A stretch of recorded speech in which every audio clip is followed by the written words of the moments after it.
நாட்கள் எது நடந்தாலும் அது தேவ சித்தத்தை மையமாக வச்சுதான் ஒவ்வொரு நாளும் காரியம் நடந்து கொண்டிருக்குது. சில நினைக்கலாம், இவனுங்க பணக்கார வயத்துல பிறக்காம போயிட்டோமே அப்படின்னு. ஒரு ஏழை வயத்துல பிறந்திருக்கிறோமே, அந்த ஏழை வயத்துல பிறப்பதான் தேவனுடைய சித்தம்.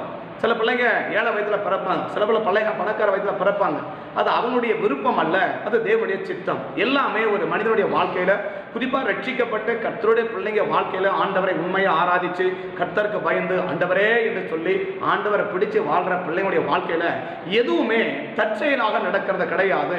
எல்லாமே தேவ சித்தத்தின் அடிப்படையில் தான் ஒவ்வொரு காரியமும் நடந்து கொண்டிருக்கிறதை நம்ம அறியணும், நம்ம தெரிஞ்சுக்கணும். அப்படியாக அந்த படிக்கிற பிள்ளைகளை போல நாளைக்கு படிக்கலாம், அடுத்த வாரம் படிச்சிடலாம், அடுத்த வாரம் படிச்சிடலாம்னு சொல்லிட்டு நம்ம அதே போல தேவ சித்தத்தை நாளைக்கு செஞ்சிடலாம், நாளைக்கு செஞ்சிடலாம், அடுத்த வாரம் செஞ்சிடலாம் என்று சொல்லி தேவன் நம்மைக்குள்ள செய்ய வேண்டிய காரியங்களை நம்ம சேர்த்து வச்சுட்டே போனோம்னு வச்சுக்கோங்களேன், ஒரு குறிப்பிட்ட நாள் வரும்போது அது ஒரு பயங்கர பெரிய சுமையாக மாறிவிடும். அப்ப என்ன செய்ய முடியாதுன்னா, நம்ம எதையுமே செய்ய முடியாது. இந்த படிக்கிற பிள்ளைங்க முதல் பாடத்தையும் படிக்க முடியாது, கடைசி பாடத்தையும் படிக்க முடியாது. கடைசியாக அந்த வருஷம் முழுசு அவங்க பிரயாசப்பட்டு ஃபெயிலாகி போயிடுவாங்க. அதே போல தேவ சித்தம் செய்யாம நம்ம ஒரு நாள் என்ன செய்ய முடியாது, பரலோகத்துக்கு போக முடியாது. 3 கூட்டத்தார் வந்து ஆண்டவர் வந்து கேட்பாங்க, ஆண்டவரே ஆண்டவரே ஆண்டவரே சொல்லிட்டு ஆண்டவர் சொல்லுவார், நீங்கள் யாருப்பா அப்படின்னு கேட்கும்போது, ஆண்டவரே நாமத்தை நாங்கள் பிசாசை துரத்தணும், சரி, இப்படி நாமத்தை நாங்கள் தீர்க்க தரிசனம் சொன்னோம், சரி, நம்ம அநேக அற்புதங்களை செஞ்சோம். இந்த 3 கூட்டத்தை ஆண்டவர் பார்த்து சொல்லுவார், நீங்கள் யாருன்னு எனக்கு தெரியாது, அக்கிரம செய்கைக்காரே என்னை விட்டு அகன்று போங்கன்னு சொல்லிடுவார். ஏன்னாக்க ஒரே வார்த்தை தான், தேவனுடைய சித்தத்தை செஞ்சியா.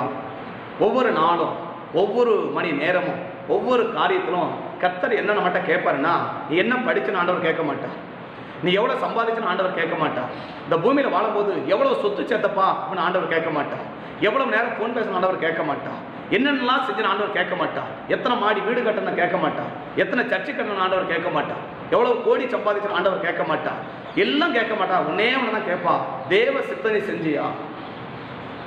நம்மளை பார்த்து கற்றுக்கிற ஒரே ஒரு கேள்வி, தேவ சித்தம் செஞ்சியா. நான் இந்த பூமியில் பிறக்க வச்சதுக்கு இந்த நோக்கத்தோடு தான் உங்களை பிறக்க வச்சேன், இந்த நோக்கத்தோடு உங்கள் திருமணத்தை முடித்தேன், இந்த நோக்கத்தோடு உங்கள் பிள்ளைகளை கொடுத்தேன், இந்த நோக்கத்தோடு உங்கள் தொழிலை கொடுத்தேன், இல்லை ஒரு விவசாயத்தை கொடுத்தேன், இதற்காக தான் உனக்கு பணத்தை கொடுத்தேன், இதுக்காக தான் உனக்கு படிப்பை கொடுத்தேன், இதுக்காக தான் உனக்கு அழகை கொடுத்தேன், இதுக்காக தான் உனக்கு அறிவை கொடுத்தேன். தேவன் நம் கையில் கொடுத்தது எல்லாவற்றுக்குமே என்ன பேசிக்குன்னா, தேவனுடைய சித்தத்தை நம்ம செய்யணும். அதற்காக தான் தேவனுடைய கையில் கொடுக்கப்பட்ட அனைத்து விதமான சாதனங்களுக்கும், அது படிப்பு சம்பந்தமான காரியமாக இருக்கலாம், அது ஆவிக்குரிய சம்பந்தமான காரியம் இருக்கலாம், இல்லை உலக சம்பந்தமான காரியம் இருக்கலாம், எல்லாவற்றையும் கர்த்தர் பயன்படுத்தி தேவ சித்தத்தை நாம் செய்துவிட வேண்டும் என்ற ஒரே ஒரு நோக்கத்துக்காக தான் கர்த்தர் இந்த பூமியில் பிறக்க வச்சு நம்ம கையில் அனைத்தையும் கர்த்தர் கொடுத்திருக்கிறார். ஆனால் தேவன் நம்ம கையில் கொடுக்கப்பட்ட அந்த காரியங்களை வைத்து ஒவ்வொரு நாளும் நாம் தேவ சித்தம் செய்திருக்கிறோமா, நம்ம தேவனுடைய விருப்பத்தை நிறைவேற்றிருக்கிறோமா என்பதை குறித்து நாம் நிச்சயமாக ஆராய்ச்சி பார்த்து இன்றைக்கு எத்தனை காரியம் பெண்டிங் வச்சிருக்கிறோம், இன்னைக்கு செய்து முடிக்க வேண்டியதை இன்னைக்கு செய்திருக்கிறோமா, நாளை செய்து முடிக்க வேண்டியதை நாளை செய்திருக்கிறோமா, அப்படி ஒவ்வொரு நாளும் தேவ சமத்தை ஆராய்ச்சி பார்த்துட்டோம்னா நம்ம நிச்சயமாக பரலோக ராஜ்யத்துக்கு போவது ரொம்ப எளிதாக போய்விடும். நிச்சயமாக ஒரு பெரிய திட நம்பிக்கையோடு என்ன செஞ்சிடலாம், நம்ம வாழ்ந்துடலாம். அப்படியாக நாட்களில் பரலோகன்றதை ரொம்ப எளிதாக நினைச்சிட்டாங்க எல்லாம். இன்னைக்கு ரட்சிக்கு போயிட்டோம், இல்லை சபைக்கு வந்துட்டோம், ஞானஸ்தானம் எடுத்துட்டோம், அங்கே போயிடலாம், பரலோகத்துக்கு போயிடலாம் என்று சொல்லி இன்னைக்கு அநேக தவறாக நினைச்சுக்கிட்டாங்கன்னா கணிச்சிட்டாங்க. சபைக்குள்ள வந்திருக்க அனைத்து நபர்களும் பரலோகம் வரது வாய்ப்புகள் மிக மிக மிக குறைவு தான். தேவ சமுதிரம் வந்து ரட்சிக்கப்பட்டு ஞானஸ்தானம் பெற்று அபிஷேகம் பெற்று ஊழியம் செய்கிறத கூட இருக்கலாம். ஸோ ரட்சிக்கப்பட்ட மக்கள் அனைவரும் பரலோகத்துக்கு போய்விடுவோம் என்று சொல்லுவது நிரந்தரமற்ற காரியம். தேவன் எதிர்பார்க்கிற அளவுக்கு நாம் வளர்ந்து தேவ சித்தத்தை செஞ்சு தேவ விருப்பத்தை நிறைவேற்றி நாம் தேவனுடைய சமுதிரம் காணப்பட்டுன்னு சொன்னாக்க மத்திய ஆகாயத்தில் நிச்சயமாக எக்கால சத்தம் துணிக்கும். மத்திய ஆகல ஆண்டவர் இயேசு வரும்போது நம்ம அவரோடு என்ன செய்ய முடியும், இருக்கிற ஒரு பெரிய வாய்ப்பை நாம் பெற்றுக்கொள்ள முடியும். கர்த்தருடைய பரிசுத்த நாமம் மகிமைப்படட்டும். இந்த நாட்டில் கூட ஒரு சின்ன வார்த்தையை உங்கள் நடுவிலே நான் சொல்லி நான் ஜெபிக்க வாஞ்சிக்கிறேன். கர்த்தர் நமக்கு அனுக்கிரகம் பாராட்டுவா. இன்றைக்கு பார்க்க போற செய்தியுடைய தலைப்பு, தேவன் தங்கும் இடம், இல்லை என்றால் தேவன் வாசம் பண்ணும் இடம். தேவன் எங்க வாசம் பண்ண விரும்புகிறார், ஆண்டவர் எங்கே வாசம் பண்ண விரும்புகிறார், யாரிடத்திலே வாசம் பண்ண விரும்புகிறார், எந்த வீட்டில் வாசம் பண்ண விரும்புகிறார், எந்த சபைக்குள்ளே வாசம் பண்ண விரும்புகிறார், ஆண்டவர் வாசம் பண்ணுவதற்காக தெரிந்து கொள்கிற இடம் அது எப்படிப்பட்ட இடமாக இருக்கிறது. ஒரு பெரிய சர்ச்சில் தான் அங்கே கர்த்தர் வாசம் பண்ணுவாரா, இல்லை அங்கே தங்குவாரா, அங்கே உலாவிக் கொண்டு இருப்பாரா, இல்லை என்றால் ஒரு பெரிய வீடு, நல்ல மார்பிள் போட்டிருக்குது, நல்ல கிரானைட் போட்டிருக்குது, நல்ல டைல்ஸ் ஒட்டியிருக்குது, மாடலா கட்டியிருக்காங்க, நல்ல ஒரு பெரிய வீடா கட்டியிருக்கிறாங்க. அப்படிப்பட்ட வீட்டுல ஆண்டவர் வாசம் பண்ணுவாரா? குடிசைக்கு ஆண்டவர் வாசம் பண்ண மாட்டாரா? ஒரு ஓட்டு வீட்டுக்குள்ள ஆண்டவர் வாசம் பண்ண மாட்டாரா? அப்ப அந்த எங்களுக்கு ஓட்டு வீடு தான் இருக்குது, இங்க வந்து வாசம் பண்ணுவாரா என்று சொல்லலாம். பலவிதமான கேள்விகள் நமக்கு உண்டு. நாங்க ஒரு ஏழையா இருக்கிறோம், எங்களுக்கு வந்து வீட்டுல இருந்து வாசம் பண்ணுவாரா? நாங்க ஒரு பணக்காரா இருக்கிறோம், உங்களோட வாசம் பண்ணுவாரா? நல்லா படிச்சிருக்கிறோம், எங்க வீட்டுல இருந்து வாசம் பண்ணுவாரா? நான் படிக்காத இருக்கிறோம், எங்க வீட்டுல வாசம் பண்ணுவாரா? எங்களோட கூட வாசம் பண்ணுவாரா? எங்களோட தங்குவாரா என்று சொல்லி பலவிதமான கேள்விகளுக்கு இந்த நாட்களிலே கர்த்தர் நம்மோடு கூட பேசி பதிலை சொல்லும்படி தேவ சமூகத்தில் காத்திருக்கும் போது, தேவன் தங்குகிற இடம் இல்லை என்றால் தேவன் வாசம் பண்ணுகிற இடம். எந்த இடத்துல, எப்படிப்பட்ட ஸ்தலத்துல ஆண்டவர் வாசம் பண்ண விரும்புகிறார்? ஒரு மனிதனுக்குள்ள, இல்லை என்றால் ஒரு சபைக்குள்ள, இல்லை ஒரு இல்லத்துக்குள்ள, ஒரு வீடுகளுக்குள்ள கர்த்தர் வாசம் பண்ணதற்கு முன்பாக அந்த ஸ்தலத்தை எப்படி மாற்றி அமைக்க விரும்புகிறார் என்பது குறித்து ரெண்டு காரியத்தை மையமாக வைத்து ஒரு சின்ன வார்த்தையாக தான் இருக்கும் நான் விசுவாசிக்கிறேன். ஒரு பெரிய செய்தியாக உங்களுக்கு அல்லாம ஒரு சின்ன வார்த்தையை மட்டும் சொல்லுவதற்கு தேவன் அனுக்கிரகம் வருவார். கர்த்தருடைய பரிசுத்த நாமம் மகிமைப்படட்டும். தேவன் நம்மளோட தங்கணுங்க. நம்ம கூட யார் இருக்காங்களோ இல்லையோ, நம்முடைய சொத்து இருக்குதோ இல்லையோ, பெரிய வீடு இருக்குதோ இல்லையோ, பெரிய காருங்க இருக்குதோ இல்லையோ, இல்லை பெரிய வாகனங்கள் இருக்குதோ இல்லையோ, பணம் இருக்குதோ இல்லையோ, ஆஸ்திகள் இருக்குதோ இல்லையோ, சொத்து இருக்குதோ இல்லையோ, யார் இருக்கிறாங்களோ இல்லையோ, ஆனால் யார் மட்டும் நம்ம கூட இருக்குன்னா கர்த்தர் மாத்திரம் நம்ம கூட இருந்துட்டா நமக்கு எல்லாமே சாதகமாக இருக்கும். ஆனால் எல்லாம் இருக்கிறாங்க, அண்ணன் தம்பி இருக்கிறாங்க, அக்கா தங்கச்சி இருக்காங்க, சொத்துகள் இருக்குது, பணம் இருக்குது, வசதி இருக்குது, நல்ல படிப்பு இருக்குது, நல்ல அழகு இருக்குது, நல்ல அந்தஸ்து இருக்குது, நிறைய வாகனங்கள் இருக்குது, எல்லாம் இருக்குது. ஆனால் கர்த்தர் இல்லைன்னா அந்த மனிதனுடைய வாழ்க்கை ஒரு பரிதவிக்கப்பட்ட வாழ்க்கையாக மாறிவிடுவதில் எந்த விதமான சந்தேகமே கிடையாது. அப்படியாக இந்த நாட்களில் கர்த்தர் நம்மோடு தங்குவதற்கு, நமக்குள்ளே தங்குவதற்கு, இல்லை நாம் இருக்கிற இடத்துல தங்குவதற்கு கர்த்தர் என்ன எதிர்பார்க்கிறார்? தேவன் எங்கே தங்க விரும்புகிறார்? எந்த ஸ்தலத்திலே ஆண்டவர் தங்க விரும்புகிறார் என்பதை ஆதாரம் வச்சுதான் இந்த நாட்களில் இந்த நேரத்தில் கூட ஒரு சின்ன வார்த்தையை சொல்வதற்கு வாஞ்சிக்கிறேன். கர்த்தரை பாரப்படுத்திருக்கான். இந்த வார்த்தையை சொல்லி நான் ஜெபிக்க வாஞ்சிக்கிறேன். கர்த்தர் உதவி செய்வார். இதற்கு ஆதாரமாக எடுத்துக்கொண்ட வேத பகுதி 1 தீமோத்தேயுவின் புஸ்தகம் 6ஆம் அதிகாரம், 1 தீமோத்தேயுவின் புஸ்தகம் 6ஆம் அதிகாரம் 16ஆம் வசனத்தை நாம் வாசித்தோமானால், ஒருவராய் சாவாமை உள்ளவரும் சேரக்கூடாத ஒளியில் வாசம் பண்ணுகிறவரும் மனுஷரில் ஒருவரும் கண்டிராதவரும் காணக்கூடாதோருமாய் இருக்கிற அவருக்கு கனமும் நித்திய வல்லமையும் உண்டாயிருப்பதாக. பவுல் தீமோத்தேயுக்கு சொல்லும் போது ஆண்டவரை குறித்து ஒரு நிறைய காரியங்கள் சொல்லிவிட்டு அதுல ஒரு வார்த்தையை அங்க பயன்படுத்துகிறார். முதல் வார்த்தையை விட்டு இரண்டாவது வார்த்தையை அங்க பவுல் தீமோத்தேயுக்கு குறிப்பிட்டு சொல்லும் போது, நம்முடைய ஆண்டவர் யார், நம்முடைய ஆண்டவர் எங்கே வாசம் பண்ண விரும்புகிறார், நம்முடைய ஆண்டவர் எந்த ஸ்தலத்தில் இருக்க விரும்புகிறார் என்று சொல்லி ஒரு இளம் தலைமுறையா இருக்கிற, இல்ல அடுத்த ஜெனரேஷனா இருக்கக்கூடிய அந்த இளம் ஊழியராக இருக்கக்கூடிய அந்த தீமோத்தேயுக்கு சொல்லும் போது, நம்முடைய ஆண்டவர் எங்கே வாசம் பண்ணுகிறவர் என்றால் ஒருவரும் சேரக்கூடாத ஒளியில் வாசம் பண்ணுகிற ஆண்டவர். ஒருவரும் அந்த ஒளியில் யாரும் வாசம் பண்ணவே முடியாது, ஒருவரை சேரவே முடியாது, அந்த ஒளியை பார்க்கவே முடியாது, அந்த ஒளிக்கிட்ட சேரவே முடியாது. அப்படிப்பட்ட ஒருவரும் சேரக்கூடாத ஒளியில் அவர் வாசம் பண்ணுவார். அந்த ஒளி எப்படி இருக்கும் அப்படின்னு சொல்லி கவனிச்சீங்கன்னா, அப்போஸ்தலர் நடபடியின் புஸ்தகம் 9ஆம் அதிகாரத்துல, அப்போஸ்தலர் நடபடியின் புஸ்தகம் 9ஆம் அதிகாரம், அந்த ஒளி எப்படிப்பட்ட ஒளியா இருக்கிறது என்று சொல்லி நீங்கள் கவனித்து பார்ப்பதற்காக, அந்த ஒளி ஒரு சாதாரண ஒளியாக நாம் கண்டிட முடியாது, நாம் கணக்கிட முடியாது. அந்த ஒளியை குறித்து நாம் அறிந்து கொள்ளுமானால் அந்த ஒளி எப்படிப்பட்ட ஒளியா இருக்கிறது, அது பிறகு எது ஒளி என்று நான் பிறகு சொல்லுகிறேன். அந்த ஒளி எப்படிப்பட்டதா இருக்கிறது என்று சொல்லி நீங்கள் அறிந்து கொள்ள வேண்டுமானால் அப்போஸ்தலர் நடபடியின் புஸ்தகம் 9ஆம் அதிகாரத்தில் 2ஆம் வசனம், 3ஆம் வசனம், 4ஆம் வசனத்தை வாசிச்சீங்கன்னா, புருஷரையாகிலும் ஸ்திரீயாகிலும் தான் கண்டுபிடித்து அவளை கட்டி எருசலேமுக்கு கொண்டு வந்து தமஸ்குவில் உள்ள ஜெப ஆலயங்களுக்குள் நிருபங்களை கேட்டு வாங்கினேன். அவன் பிரயாணமாய் போய் தமஸ்குவுக்கு சமீபித்த போது சடிதியிலே, அப்ப அந்த வானத்திலிருந்து ஒரு ஒளி, ஏதோ இது ஒரு காலை நேரம் அல்ல, இல்ல ஒரு இது போல சாயங்கால நேரம் அல்ல, ஒரு நிறவு நேரம் அல்ல, ஒரு அதிகாலை நேரம் அல்ல. அது எப்படிப்பட்ட நேரம்னா நற்பகல் 12 மணி என்று சொல்லி பின்னாடி வரும்போது அப்போஸ்தலன் பவுல் குறிப்பிடுகிறதை கவனிக்க முடியும். அப்படின்னா 12 மணி என்பது பயங்கர வெளிச்சமான ஒரு நேரம், பயங்கர வெளிச்சம் உள்ள ஒரு சூழ்நிலை. அந்த வெளிச்சம் அதுவே வெளிச்சம். ஆனா இந்த பவுலை சந்திக்க அந்த ஒளி வரும்போது அந்த ஒளி எப்படி இருக்குதுன்னா, இந்த 12 மணி நேரம் அந்த ஒளியை விட மிகவும் பயங்கர பிரகாசமான ஒரு ஒளி அவனை சந்திக்கும் போது அங்க என்ன நடக்கிறது? அந்த ஒளியை பார்த்த உடனே அவன் கண்கள் அடைக்கப்பட்டு போகத்தக்க அளவுக்கான ஒரு குருடாக்கப்பட்ட நிலைமைக்கு அவனுடைய ஒளி மாற்றி விடுகிறது. அப்படின்னா அந்த ஒளியை பார்த்து யாரும் என்ன செய்ய முடியாது? கண்கள் பார்க்க முடியாது. விழுந்துட்ட கீழே விழுந்து நிற்க முடியாது. ஒரு மிகப்பெரிய ஒளிதான் 12 மணி இருக்கிற அந்த வெயில் நேரம் இருக்கிற அந்த ஒளியை காட்டிலும், சூரிய ஒளியை காட்டிலும் பல மடங்கு அதிகமான ஒளிதான் அந்த சேரக்கூடாத ஒளி. அந்த ஒளியில் தான் நம்முடைய ஆண்டவராகிய தேவன் வாசம் பண்ண விரும்புகிறார். இப்ப அந்த தேவன் நமக்குள்ளே வாசம் பண்ண வேண்டுமானால் அவர் என்ன விரும்புகிறார் என்றால், அப்படிப்பட்ட ஒரு ஒளி நமக்குள்ள இருந்தாதான் இந்த ஒளிக்கு மத்தியில் தான் ஆண்டவர் என்ன செய்வார்? நமக்குள்ளே வந்து வாசம் பண்ணுவார். இன்னைக்கு நம்ம அநேகம் நினைச்சிட்டோம், கர்த்தர் எனக்குள்ள இருக்கிறார், ஆண்டவர் நமக்குள்ள இருக்கிறார், எங்க வீட்டுக்குள்ள இருக்கிறார், சபைக்குள்ள இருக்கிறார், எங்க ஸ்தலத்துல இருக்கிறார், எங்களுக்குள்ள உலாவிக் கொண்டிருக்கிறார், கர்த்தர் என் கூட இருக்கிறார், எனக்குள்ள இருக்கிறார் என்று சொல்லி அநேக நாம் நம்பி ஏமாந்து கொண்டிருக்கிறோம். ஆண்டவர் வாசம் பண்ணக்கூடிய ஒரு ஒளி நம்முடைய இருதயத்துல இருக்கிறது என்பதை முதலாவது நாம் கவனிக்கணும். ஆண்டவர் வாசம் பண்ணது எப்படிப்பட்ட இடத்துல? ஏதோ ஒரு இடத்துல ஆண்டவர் வாசம் பண்றது இல்லை, ஏதோ ஒரு சூழ்நிலையிலே ஆண்டவர் வாசம் பண்ணுகிறது இல்லை, ஏதோ ஒரு இடத்துல ஆண்டவர் வாசம் பண்ணுகிறது இல்லை.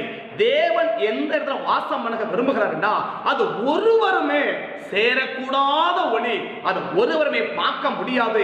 அப்படி பார்ப்பான்னு சொன்னா அந்த கண்கள் குருடாக்க போகத்தக்க அளவுக்கான ஒரு பயங்கரமான பேரொளிதான் அந்த ஒளி. அந்த ஒளியில் தான் ஆண்டவர் வாசம் பண்ண விரும்புகிறார். அந்த ஒளியிலே வாசம் பண்ணக்கூடிய ஆண்டவர் நம்முடைய இருதயத்துல வந்து வாசம் பண்ண வேண்டுமானால், அப்ப நம்முடைய இருதயத்துல என்ன இருக்க வேண்டும் என்றால் ஒரு ஒளி நமக்குள்ளாக இருக்க வேண்டும். அந்த ஒளி நமக்குள்ள இருந்தாதான் தேவன் வாசம் பண்ணக்கூடிய அளவுக்கு அந்த ஒளி நம்முடைய இருதயத்தில் இருந்தாதான், நமக்குள்ள இருந்தாதான் அந்த தேவன் நமக்குள்ள வந்து வாசம் பண்ணவாரே தவிர அந்த ஒளிக்கும் எனக்கும் எந்த சம்பந்தமும் இல்லை.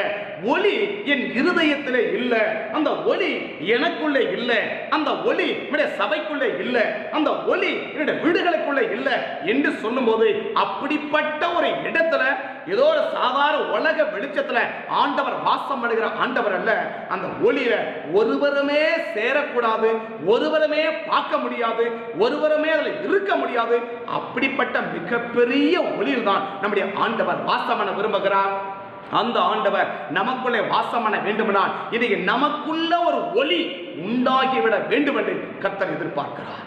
நான் உனக்குள்ள வாசம் பண்ண விரும்புறேன், நான் உன்னுடைய ஸ்தலத்திலே வாசம் பண்ண விரும்புறேன், என்னோட வீட்டிலே வாசம் பண்ண விரும்புறேன், நான் உனக்குள்ள வாசம் பண்ண விரும்புறேன், நான் உனக்குள்ள வாசம் பண்ண விரும்புறேன். ஆனா உனக்குள்ள வந்து நான் வாசம் பண்ண வேண்டுமானா உன் இருதயத்துக்குள்ள இன்னைக்கு என்ன வரணும்னா ஒரு ஒளி வரணும், ஒரு வெளிச்சம் வரணும். அந்த வெளிச்சம் அந்த ஒளி உன் இருதயத்துல இருந்தால்தான் நான் வந்து அந்த ஒளியிலே வாசம் பண்ண முடியும். நான் இருளாக இருக்கிற இடத்துல நான் வாசம் பண்ணுகிற ஆண்டவர் இல்லை என்பதை ஆண்டவர் சொல்லுகிற அந்த காரியத்தை நாம் கவனிக்க முடிகிறது. அப்படின்னா நம்ம இருதயத்துல என்ன வேணும்? ஒரு ஒளி உண்டாகணும். அப்படி ஒளி ஒருவேளை இதுவரைக்கும் அந்த இருதயத்துல இல்லைன்னா இந்த நாட்களில் நம்ம இருதயத்துல ஆண்டவர் ஒரு ஒளியை உண்டாக்க விரும்புகிறார், ஒரு வெளிச்சத்தை வைக்க விரும்புகிறார். அந்த வெளிச்சம் அந்த ஒளி நமக்குள்ள வந்து விடுமானால் தேவன் நமக்குள்ளே வாசம் பண்ணவா, கர்த்தர் நமக்குள்ள வாசம் பண்ண ஆரம்பிச்சுட்டா, நம்மோடு கூட இருந்து விட்டா சகல காரியங்களும் நமக்கு சாதகமாக நமக்கு காரியமாக அது அமைந்து விடும் என்பதில்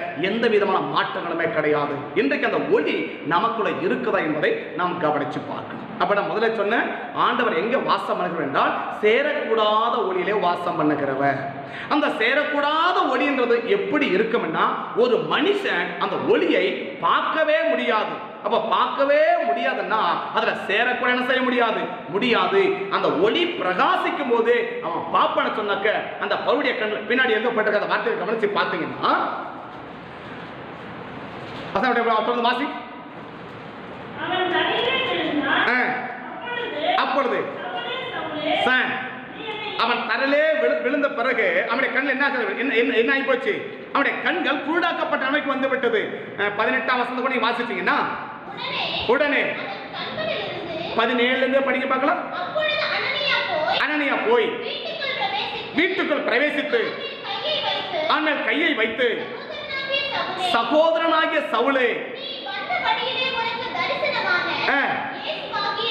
கர்த்தர் நீ பார்வை அடையும்படி. அப்ப என்ன இல்ல, அவனுக்கு பார்வை போயிடுச்சு.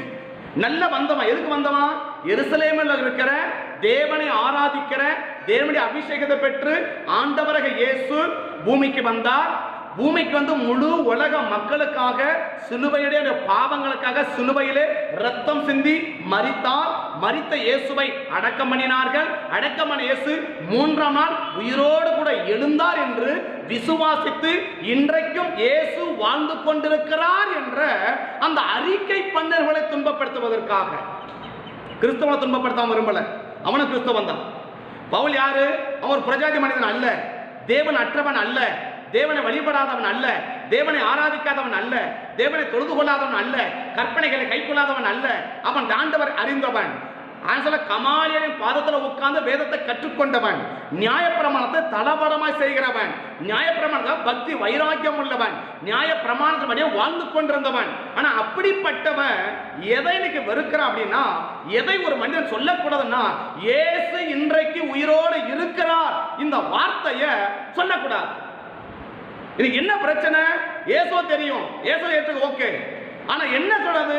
பாவத்துக்காக சிலுவையில் இயேசு மரிச்சு அடக்கம் பண்ணப்பட்டு உயிரோடு எழுந்து இன்றைக்கு இயேசு ஜீவிக்கிறார், இயேசு இன்றைக்கும் வாழ்ந்து கொண்டிருக்கிறார், இயேசு இன்றைக்கும் உயிரோடு இருக்கிறார் என்றத அவன் நம்பாதவன். அப்படின்னா அந்த நம்பிக்கை உள்ள ஜனங்களை அவன் துன்பப்படுத்துவதற்காக, சிறைச்சாலையிலே கொண்டு போய் போடுவதற்காக அவன் தமஸ்கு என்ன செய்றான்? அவன் புறப்பட்டு வந்து கொண்டிருக்கிறான். பெரிய பிரதான ஆசாரியன் இடத்துல அவன் கடிதங்களை வாங்கிக் கொண்டு, ஒப்புதல் வாங்கிக் கொண்டு, எப்படி நீ அரசாங்கத்தில் ஒரு ஆளை கைது பண்ண வேண்டுமானால் எப்படி கைது வாரண்ட வாங்குறாங்களோ, அந்த நீதிபதி உத்தரவு வாங்குகிறதை போல அந்த எருசலேம் ஜனங்களை எல்லாம் அரெஸ்ட் பண்ணி கைது பண்ணி கொண்டு சிறைச்சாலையில போட்டு அவங்களை சித்திரவதை செய்வதற்காக இந்த பவுல் மிக வேகமாக பிரயாணம் பண்ணி கொண்டு போகிறான். அப்படி போகும்போது நற்பகல் 12 மணிக்கு மத்திய ஆசதா இயேசு ஒரு ஒளியாக அவனுக்கு முன்னாடி குறிக்கிடும் போது அந்த ஒளி அவனை சுட்டி பிரகாசித்த உடனே அவன் கண்கள் குருடாக்கப்பட்டவனாக அவன் கீழே விழுகிறான். அப்படிப்பட்ட ஒரு ஒளி நம்முடைய ஆண்டவர். அந்த ஒளியில தான் நம்முடைய ஆண்டவர் வாசம் பண்ண விரும்புகிறார். அப்படின்னு கண்மன கர்த்தருடைய பிள்ளைகளே, தேவன் எங்க போனாலும் இல்ல. நீங்க நம்ம நினைச்சிட்டோம் கர்த்தர் எனக்குள்ள இருக்கிறார், கர்த்தர் எனக்குள்ள இருக்கிறார். ரட்சிப்பை பத்தி தெரியாது, அபிஷேகம் பெற்றிருக்க மாட்டோம், ரட்சிப்பையை இழந்திருப்போம், அபிஷேகத்தை இழந்திருப்போம், எல்லா காரியமும் பண்ணுவோம். ஆனா கர்த்தர் எனக்குள்ள இருக்கிறார் அப்படின்னு சொல்லி உட்கார்ந்துட்டு இருப்போம். ஏமாந்து போய்விடக் கூடாது என்றைக்கணும். நீங்க தேவஜனங்கள் ஏமாந்து போய்விடக் கூடாது. தேவன் எங்க வாசம் பண்ணுகிறவர்? ஒருவரும் சேரக்கூடாத ஒளியில வாசம் பண்ணுகிறவர். அந்த ஒளி எப்படி இருக்கும்? அந்த ஒளியை சாதாரணமா மாம்ச கண்கள்ல பார்த்தாலே கண்கள் கூடாய் போயிடும். அப்படிப்பட்ட ஒரு பயங்கர பிரகாசமான ஒளி தான் அந்த ஒளி. அந்த ஒளிக்குள்ளதான் தேவன் வாசம் பண்ண விரும்புகிறார். அந்த ஆண்டவர் நமக்குள்ளே வாசம் பண்ண வேண்டுமானால் அந்த ஒளி நமக்குள்ளாக வர வேண்டும். அந்த ஒளி நமக்குள்ளாக வந்தால் ஆண்டவர் நமக்குள்ளாக வந்து வாசம் பண்ண முடியும். அந்த ஒளி நமக்குள்ளே வராத வரைக்கும், அந்த வெளிச்சம் நமக்குள்ளே வராத வரைக்கும் நம் ஆண்டவர் நமக்குள்ள வந்து வாசம் பண்ணுவதற்கு வாய்ப்புகள் இல்லை என்பது வேதத்தின் ஆதாரமாக கொண்ட உண்மை. அப்படின்னா அந்த வெளிச்சம் எப்படி நமக்குள்ள வரும்? இந்த வெளிச்சம் என்பது என்ன? இந்த வெளிச்சம் எங்கே உருவாகுகிறது? இந்த வெளிச்சம் எனக்குள்ள வர வேண்டும்னா இந்த வெளிச்சம் யார்? இந்த வெளிச்சம் எப்படி இருக்கும்? இந்த வெளிச்சத்துல ஒருவர் உலாவ வேண்டுமானால் அவர் அதை விட என்னவா இருக்கணும்? வெளிச்சம் உள்ளவராக இருக்கணும். இதுக்கு ஒரு வசனம் நீங்க வாசித்தீங்கன்னா இன்னும் விளங்கத்துக்கு ஒரு காரியத்தை நீங்க வாசித்து பார்ப்பீங்கன்னா, எசேக்கியேல் தீர்க்கதரிசன புத்தகம் 28ஆம் அதிகாரத்துக்கு வருவீங்கன்னா, எசேக்கியேல் தீர்க்கதரிசன புத்தகம் 28ஆம் அதிகாரத்துக்கு நீங்கள் வருவீங்கன்னா 14ஆம் வசனம் அங்க லூசிபர் அந்த தூதனை கொடுத்து எழுதப்பட்டிருக்க அந்த காரியத்தை நீங்க வாசித்து பார்ப்பீங்கன்னா 15ஆம் வசனத்திலிருந்து நீங்க பார்த்தீங்கன்னா,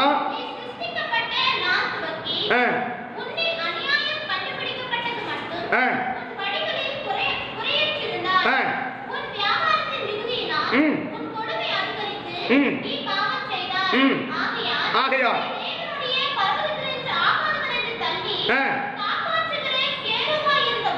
உன்னை எப்படிப்பட்ட கற்கள் அது? அக்னிமயமான கற்கள். இப்ப இந்த லூசிபர் எங்க உலாவின்னு இருக்கிறான் அப்படின்னா, அக்னிக்கு பதிலா உலாவின்னு இருக்கிறான். யாரு? லூசிபர். இப்ப லூசிபர் எங்க ஏற்கனவே எங்க உலாவி கொண்டிருந்தோம்னா அக்னிக்கு நடுவில் தான். அக்னி கற்கள், அந்த வசனம் பாருங்க, அக்னிமயமான கற்களின் நடுவே. அப்படின்னா எங்க இருக்கிறவன் ஏற்கனவே? இப்ப ஆண்டவர் சொல்றாரு, அவன் மேட்டிமை வந்ததுனால உன்னை தள்ளுவன் சொல்றாரு. இப்ப எங்க தள்ளுவேன்? அந்த அக்னிமயமான கற்கள் என்ன செஞ்சிருவேன்? உன்னை தள்ளிடுவேன் ஆண்டவர் சொல்றார். அப்படின்னா அவன் எங்க இருக்கிறவன்?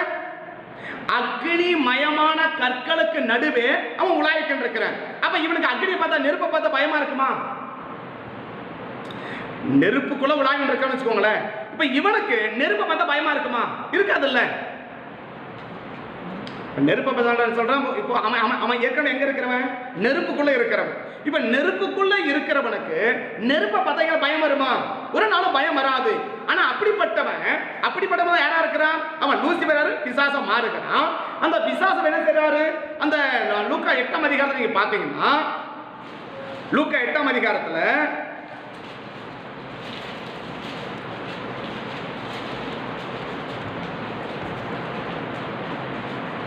29 வாசிங்க பார்க்கலாம். போகும்படி கட்டளையிட்டபடினாலே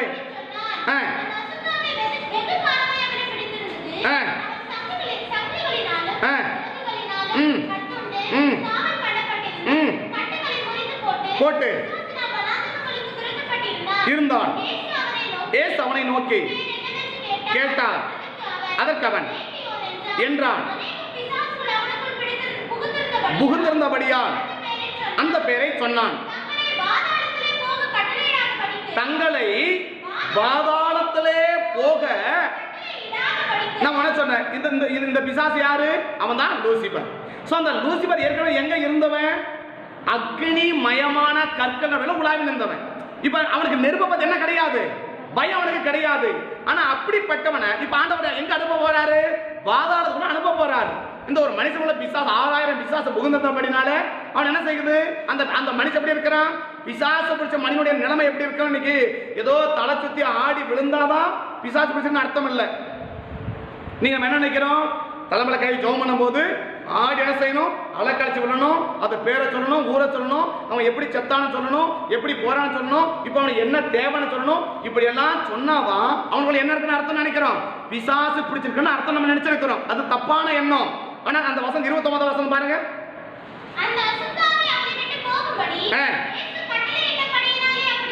சொன்னான்.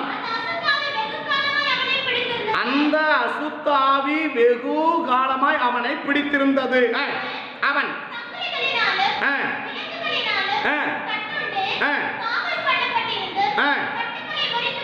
யாருடைய கட்டுப்பாட்டும் தங்க மாட்டான். ஒரு மனுஷனை, ஒரு பிள்ளைங்களை, ஒரு நபரை பிசாசு பிடிச்சிருக்குதா இல்லையானே கண்டுபிடிக்கலாம். வேற ஒன்றும் பண்ண வேண்டாம். உன்னை யார் கட்டுப்பாட்டில் நீ இயங்குற? உன்னை யாராவது கட்டுப்பாட்டுக்குள், உன்னை யாருடைய கட்டிலாவது இருக்கிறியா? நீ யாருமே உன்னை கட்டுப்பாடு பண்ணல, நீ யாருடைய கண்ட்ரோலுமே நீ இல்லைன்னு வச்சுக்கோங்களேன். உள்ள என்ன இருக்குன்னு அர்த்தம்? ஒரு மனுஷனை பிசாசு பிடிச்சிருக்குன்னு அர்த்தம். இங்க சொல்றான், விலங்கு போட்டு பார்த்தான், சங்கிலி போட்டு பார்த்தான், கட்டி வச்சு பார்த்தான், ஆனா என்ன செய்ய முடியல? ஆனா கட்டி வைக்க முடியல. அப்படின்னா யாருடைய கட்டுப்பாட்டுக்குள்ளும் ஒரு மனுஷன் வாழல அப்படின்னா அந்த நபருக்குள்ள என்ன இருக்குன்னா அசுத்தாவி நபரை பிடிச்சிருக்கு.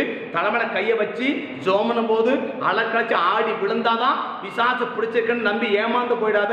உனக்குள்ள பிசாசு இருக்குதா இல்லையான்னு ஒரு வரம்பெற்ற ஊழியர்களை வந்து செதுக்க வேண்டிய அவசியம் கிடையாது. ஒரு ஊழியர்கள் ஜோமனும் போது அழைக்க வேண்டிய அவசியம் கிடையாது. ஒன்னு நீ ஆராய்ஞ்சு பார்த்துக்கோ, பிசாசு உள்ள இருக்கா இல்லைன்னு நீ பார்த்துக்கோ. இதை இன்னும் நீ அறிஞ்சுக்கணும்னா இன்னொரு கதை கூட பாருங்க. மார்க்கு வாங்க, மார்க் 5 பாருங்க. மார்க் 5 பாருங்க. மார்க் 5:3 பாருங்க பார்க்கலாம். அவனை பத்தி என்ன சொல்லப்பட்டிருக்குன்னு. அவன் எங்க இருக்கிறான்? இப்போ அவன் எங்க இருக்கிறான்? கல்லறைகள் இருக்கா. கல்லறையில் யாரு இருப்பாங்க? செத்துப்பன ஜீவன் இல்லாதவன் எங்க இருப்பான்? கல்லறை. செத்துப்பன பொணம் தான் எங்க இருக்கும்? கல்லறையில் இருக்கும். நேற்று சாயங்காலம் அங்கே ஊழியத்துக்கு போகும்போது அந்த ரோட்டு ஓரத்தில் இந்த பழைய அழுகி போன வெங்காயம் எல்லாம் பயங்கரமாக கொட்டி வச்சிருக்கான். பயங்கரமான ஸ்மெல்லு. வெளியில அந்த வழியவே என்னால் போக முடியாது. ஆனால் அங்கே ஒரு நல்ல பெரிய மனுஷன், வயசு முதிர்ந்தவர், ஒரு பெரிய மனுஷன். அங்க இடத்துல நின்று அழகா கேஷ் அப்படியே நின்று போன் பேசியிருந்தேன். எனக்கு பெண்ணை உட்காந்து சொன்னாரு, என்னது இவ்வளவு நாத்து அடிக்குது, நம்ம வண்டி அந்த வேகமா போயினுக்கிறோம், ஸோ கிராஸ் பண்ணும்போது இவ்வளவு நாத்து அடிக்குது. ஆனா இந்த மனுஷன் இங்கேயே நின்று என்ன செஞ்சிருக்கிறாரு, போன் பேச அப்படியே வண்டி ஸ்டாண்ட் பண்ணி அழகா அப்படியே வண்டி பண்ணி சாஞ்சிட்டு போன் பேசிட்டு இருக்கிறார். அவர் சொன்னார், எப்படி இப்படி தாங்குவாரு? நான் சொன்னேன், உள்ள இருக்கிறது அதோட அதிகமா இருக்கிறதுனால இது வெளியில இருக்கிறது தெரியல, அவ்வளவுதான். உள்ள இருக்கிறது அதிகமா இருக்கிறதுனால இதை விட அதிகமா இருக்குது, அதனால என்ன தெரியல, அந்த ஸ்மெல் இந்த ஸ்மெல்லை விட இது பெஸ்டா தெரியுமா தவிர அது என்ன தெரியல, அவனுக்கு ஒன்றும் புரியல. அதனால அப்ப நமக்கு புரியணும், அவன் எங்க இருக்கிறான், கல்லறையில் இருக்கிறான். யாரு கல்லறை இருப்பாங்க? ஒரு நபர் எங்க அங்கதான் இருக்கணும். ஒரு கர்த்தருடைய பிள்ளைங்க எங்க இருக்கணுமோ அங்கதான் இருக்கணும். எங்க உட்காரணும் அங்கதான் உட்காரணும். ஒரு பெண்ணுன்னு சொன்னா எங்க அங்கதான் நிக்கணும். நான் சொல்ல தனியா அங்க பொண்ணு வச்சுக்கோங்களேன், ஒரு பொம்பளை பிள்ளைங்க தனியா நின்று என்ன செய்வாங்க, என்ன சொல்லுவாங்க? ஒரு ஆம்பளை தனியாக யாரும் கண்டுக்க மாட்டாங்க, அழியாம எங்க இருந்தாலும் என்ன செய்ய மாட்டாங்க, கண்டுக்க மாட்டாங்க. ஒரு பொம்பளை பிள்ளை ஒரு வயசு பண்ணி வச்சுக்கோங்களேன், இல்லை ஒரு சாதாரண வயசான பொம்பளை இருக்கட்டும், ஒரு பொம்பளை வழி ரோட்ல தனியா ஒரு பஸ் ஸ்டாப் கிடையாது, தனியா இடத்துல நின்னாக்க அந்த பொம்பளையை பார்த்து என்ன சொல்லுவாங்க? உங்களுக்கு தெரியும் என்ன சொல்லுவாங்க, நாம என்ன சொல்லுவோம் தெரியும். பஸ் ஸ்டாப்லேயே இருக்கட்டுமே, பஸ் ஸ்டாப்லேயே தனியா அப்படி நின்றுந்தாக்க என்ன என்ன பார்ப்பாங்க? போறவன் என்ன செய்வான், திரும்பி திரும்பி பார்த்துட்டு போகும். ஏன் தனியா ஒரு பண்ணி இருக்கக்கூடாதுன்றது ஒரு ஒரு ஒரு குறிக்கோள், அது ஒரு நோக்கம். அது அப்படின்னா நான் ஏன் சொல்றேன்னா, ஒரு நபர் எங்க இருக்கணுமோ அங்கதான் இருக்கணும். ஒரு நபர் எதை பார்க்கணும் அதான் பார்க்கணும். ஒரு நபர் எதை பேசணும் அதை தான் பேசணும். ஒரு நபர் எதை சாப்பிட அதை தான் சாப்பிடணும். அப்படின்னு நமக்கு புரியணும், நாம் என்ன செய்யறோம். இவன் எங்க இருக்க வேண்டிய ஆளு? ஒரு மனுஷன் எங்க இருக்கணும்? உயிருள்ள ஒரு மனுஷன் எங்க இருக்கணும்? வீட்டுக்குள்ளமா இருக்கணும். அதுதான் அவருடைய இடம். ஆனா அவன் இவன் எங்க இருக்கிறான்? ஒரு நபர் இருக்கக்கூடாத இடத்துல இருந்தாலே அந்த நபர்களை என்ன இருக்கு, ஒரு அசுத்தாவி அந்த நபரை தாக்க ஆரம்பிச்சிருக்கு. இந்த நபரை அந்த நபரை அசுத்தாவி இயக்க ஆரம்பிச்சிருக்குன்னு அர்த்தம். ரெண்டாவது எப்படி பாருங்க, அவனுடைய குடியிருப்பு கல்லறைகளிலே இருந்த கல்லறை ஒண்ணு என்ன, ஜீவன் இல்லாதவங்க. அவங்க யார்? அவங்க கல்லறைகள் இருக்க என்ன கிடையாது, உயிர் கிடையாது. அவங்களுக்கு என்ன கிடையாது, ஜீவன் இல்ல. ஒரு கர்த்தருடைய பிள்ளை அதிகமான நேரங்கள் ரட்சிக்கப்படாத ஆண்டவரை அறியாத நபரோடு ஃப்ரெண்ட்ஷிப் இருப்பாங்கன்னா இவங்களுக்குள்ள ஜீவன் இல்லைன்னு அர்த்தம். நான் சொல்றேன், இப்போ பக்கத்துல ஒரு செத்து போன அடக்கம் பண்ணிட்டாங்க, அதுக்கு பக்கத்துல இன்னொரு செத்து போன அடக்கம் பண்ணிட்டாங்க. இவங்க ரெண்டு பேரும் எப்பயாவது பிரிவாங்களா? சொல்ல புரியுதானே? ஒரு நபர் செத்து போயிருக்கான், அவனை முதல்ல அடக்கம் பண்ணிட்டாங்க. இப்போ கணவன் சொல்ல முதல்ல கணவன் செத்து போயிட்டாரு, அப்புறம் அங்கே அடக்கம் பண்ணிட்டாங்க. கொஞ்ச நாள் கழிச்சு மனைவி செத்து போயிட்டான்னு வச்சுக்கோங்களேன், அவங்களும் என்ன செய்வாங்க, கணவனுக்கு பக்கத்துல வச்சு அடக்கம் பண்ணுவாங்களா? அடக்கம் பண்ணுவாங்களா? அடக்கம் பண்ணுவாங்க. இவங்க ரெண்டு பேரும் எப்பயாவது இடத்த மாத்துவாங்களா? எப்ப பார்த்தாலும் எப்படிதான் இருப்பாங்க. நீ எப்ப பார்த்தாலும் யார் கூட ஃப்ரெண்டா இருக்கிற? நம்ம எப்ப பார்த்தாலும் யார் கூட ஃப்ரெண்டா இருக்க? உனக்கு ஃப்ரெண்ட் யாரு? உன்னுடைய நண்பன் யாரு? நீ யார் கூட பழகுற? யார் கூட நேசமா இருக்கிற? யார் கூட அதிகமா பேசுற? யார் கூட அதிகமா பழகுற? யாரோட உறவுகள் இருக்குது? செத்து போன நபரோடியா? செத்து போன ஒரு நபரோட இரவும் பகலும் எந்த நேரமும் ஒரு செத்து போன நபர் கூட தான் இருக்கிறான்னா இவன் யாரா இருக்கணும்? இப்ப நான் சொல்றேன், ஒரு செத்து போன நபரோடு 24 மணி நேரம் அங்கே இருக்கிறேன். காலையில பார்த்தாலும் அங்கதான், சாயங்காலம் பார்த்தாலும் அங்கதான், மத்தியானம் பார்த்தாலும் அங்கதான், சாப்பிட்றது அங்கதான், தூங்குறது அங்கதான், எந்த நேரம் அங்கதான் இருக்கிறேன். அப்படின்னா நான் யாரா இருக்கணும்? நான் செத்து போனவன் தான் அப்படி இருக்க முடியும். ஒரு உயிர் உள்ளவன் சுடுகாட்டில் எவனாக இருப்பாங்க? ஒருவேளை ஆண்டவர் அறியாதவங்க, ஆண்டவர் சரியான புரிந்து கொள்ளாதவங்க செத்து போனவங்க சில நாட்டில் வச்சிருக்கிறாங்க. என்ன செய்வாங்க, அவங்க இறந்த நாளோ இல்லை ஒரு முக்கியமான நாட்டில் வந்துச்சுன்னா நேராக போவாங்க. அந்த இடத்துல பரவாயில்ல ஏதோ செய்ய வேண்டியதை செஞ்சுட்டு எவ்வளோ நேரம் இருப்பாங்க நினைக்கிறீங்க? அங்கே அரை மணி நேரம் அந்த இடத்துல இருந்தாங்கன்னா அதிகம். அது எவ்வளவுதான் நேசிச்ச மணினா இருந்தாலும் சரி, அது நேசித்த கணவனா இருந்தாலும் சரி, அது நேசித்த சொந்தக்காரா இருந்தாலும் சரி, கோடி கோடியா சம்பாதிச்சுட்டு போன அப்பாவா இருந்தாலும் சரி, அம்மாவா இருந்தாலும் சரி, எவ்வளவு நேரம் இருப்பாங்க? அதிகபட்சம் அரை மணி நேரம் இருந்தா நான் சொல்லுவாங்க, டே சுடுகாட்டு என்னடா வேலைன்னு கேட்பான். இவன் எங்க இருக்கிறாங்க? ஒரு உயிர் உள்ளவனுக்கு எங்க என்ன வேலை அப்படின்னா உள்ள என்ன இல்ல, ஜீவன் இல்ல. ஒரு பிசாசு என்ன சொல்ற, அந்த பிசாசு என்ன இருக்குதுன்னு சுத்தி காட்ட பாருங்க. அடுத்த வாசனம், யாரும் அடக்க முடியாதுங்க, யாருக்கும் அடங்க மாட்டான். முதலாவது இருக்கக்கூடாத இடத்துல ஒரு நபர் இருப்பாங்கன்னா உள்ள அசுத்தாவின்னு அர்த்தம். பிசாசு நமக்குள்ள இருக்குதா இல்லையா, பிசாசு பிடிச்சிருக்குதா பிடிக்கலையானதா கண்டுபிடிச்சுக்கும். நீங்க தலைமையில கையை வச்சு ஆடி அலக்கழிச்சு நுர தள்ளி கீழே தள்ளி கையெழுத்து கால் எடுத்து உருண்டு பிறண்டு போனதா பிசாசுன்னு அர்த்தம் இல்லை. இன்னைக்கு அப்படி நிறைய பேர் ஏமாந்துட்டாங்க. நான் சொல்றேன், இருக்கக்கூடாத இடத்துல ஒரு நபர் இருப்பாங்கன்னு சொன்னாலே ஒன்ன புரிஞ்சுக்கோ, உள்ள அசுத்தாய் இந்த மண்ணை இயக்க ஆரம்பிச்சுன்னு அர்த்தம். ரெண்டாவது சொல்லுது பைபிள் சொல்லுது, அவன் யாரும் என்ன செய்ய முடியாது. அப்பா அம்மாவுக்கு கட்டுப்பட மாட்டான், மனைவிக்கு கட்டுப்பட மாட்டான், கணவனுக்கு கட்டுப்பட மாட்டாங்க, சபைக்கு கட்டுப்பட மாட்டாங்க, ஊழியர்கள் கட்டுப்பட மாட்டாங்க, வசனத்துக்கு கட்டுப்பட மாட்டாங்க, யாருடைய கட்டுப்பாடு இருக்க மாட்டாங்க.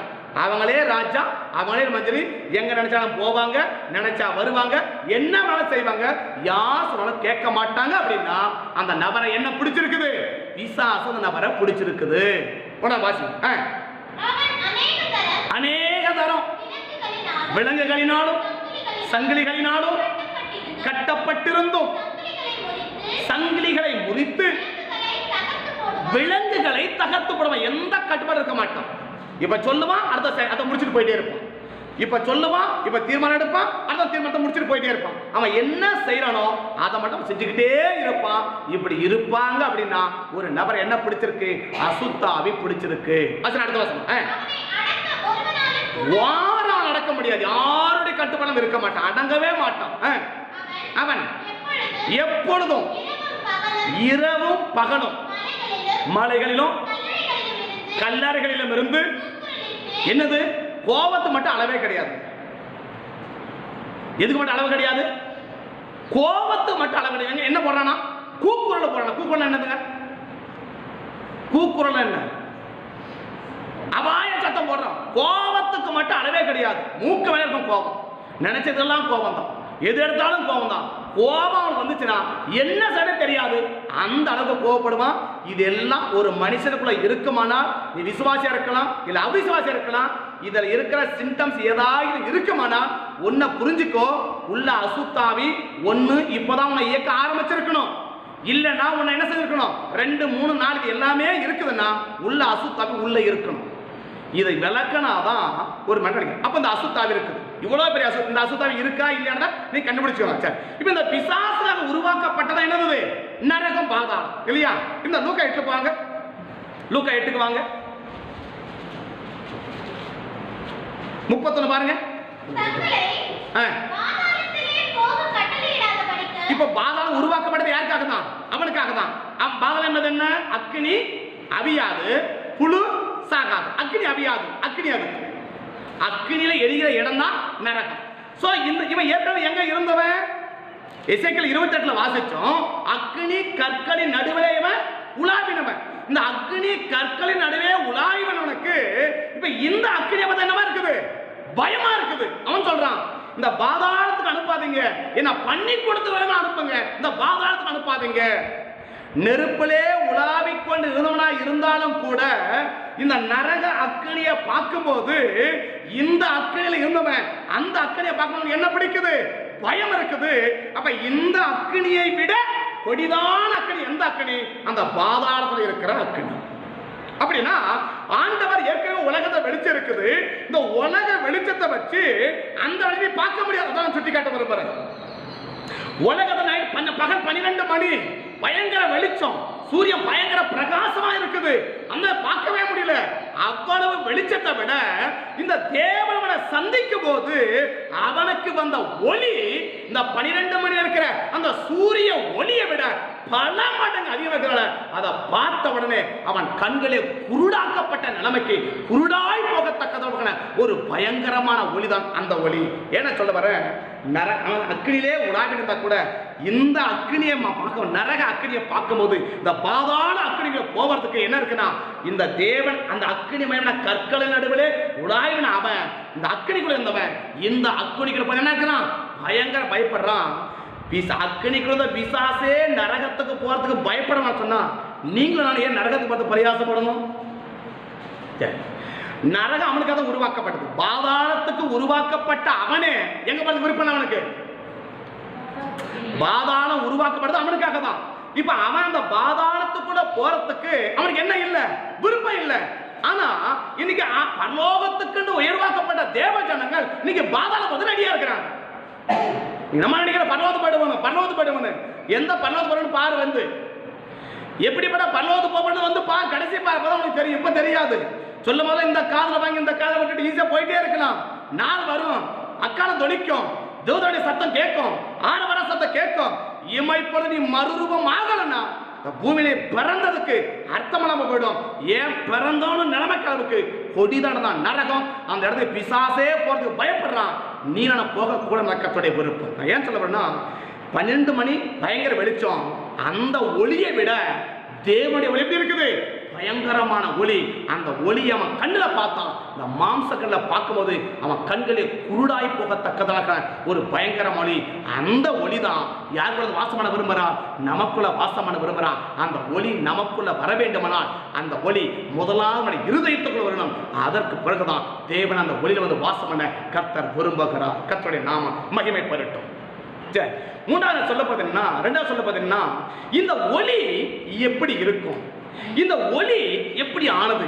இந்த ஒளி எனக்குள்ள வரணும்னா நான் எதை ஒளியாக இருக்கப்படுகிறது என்பதை குறித்து அறிந்து கொள்வதற்காக நீங்க வாசிக்கும் போது யோவானின் புஸ்தகம் 1ஆம் அதிகாரம், யோவான் எழுதின சுவிசேஷம் 1ஆம் அதிகாரம் 1ஆம் வசனத்தையும் 4ஆம் வசனத்தையும் 9ஆவது வசனத்தையும் 14ஆவது வசனத்தையும் வாசிக்க வேண்டும். 1ஆம் வசனம், 4ஆம் வசனம், 9ஆம் வசனம், 14ஆம் வசனம். ஒவ்வொன்றா நீங்க வாசிக்கலாம். ஆதியிலே வார்த்தை இருந்தது, அந்த வார்த்தை தேவனிடத்தில் இருந்தது, அந்த வார்த்தை தேவனாய் இருந்தது, அவருக்குள் ஜீவன் இருந்தது, அந்த ஜீவன் மனுஷனுக்கு ஒளியாய் இருந்தது.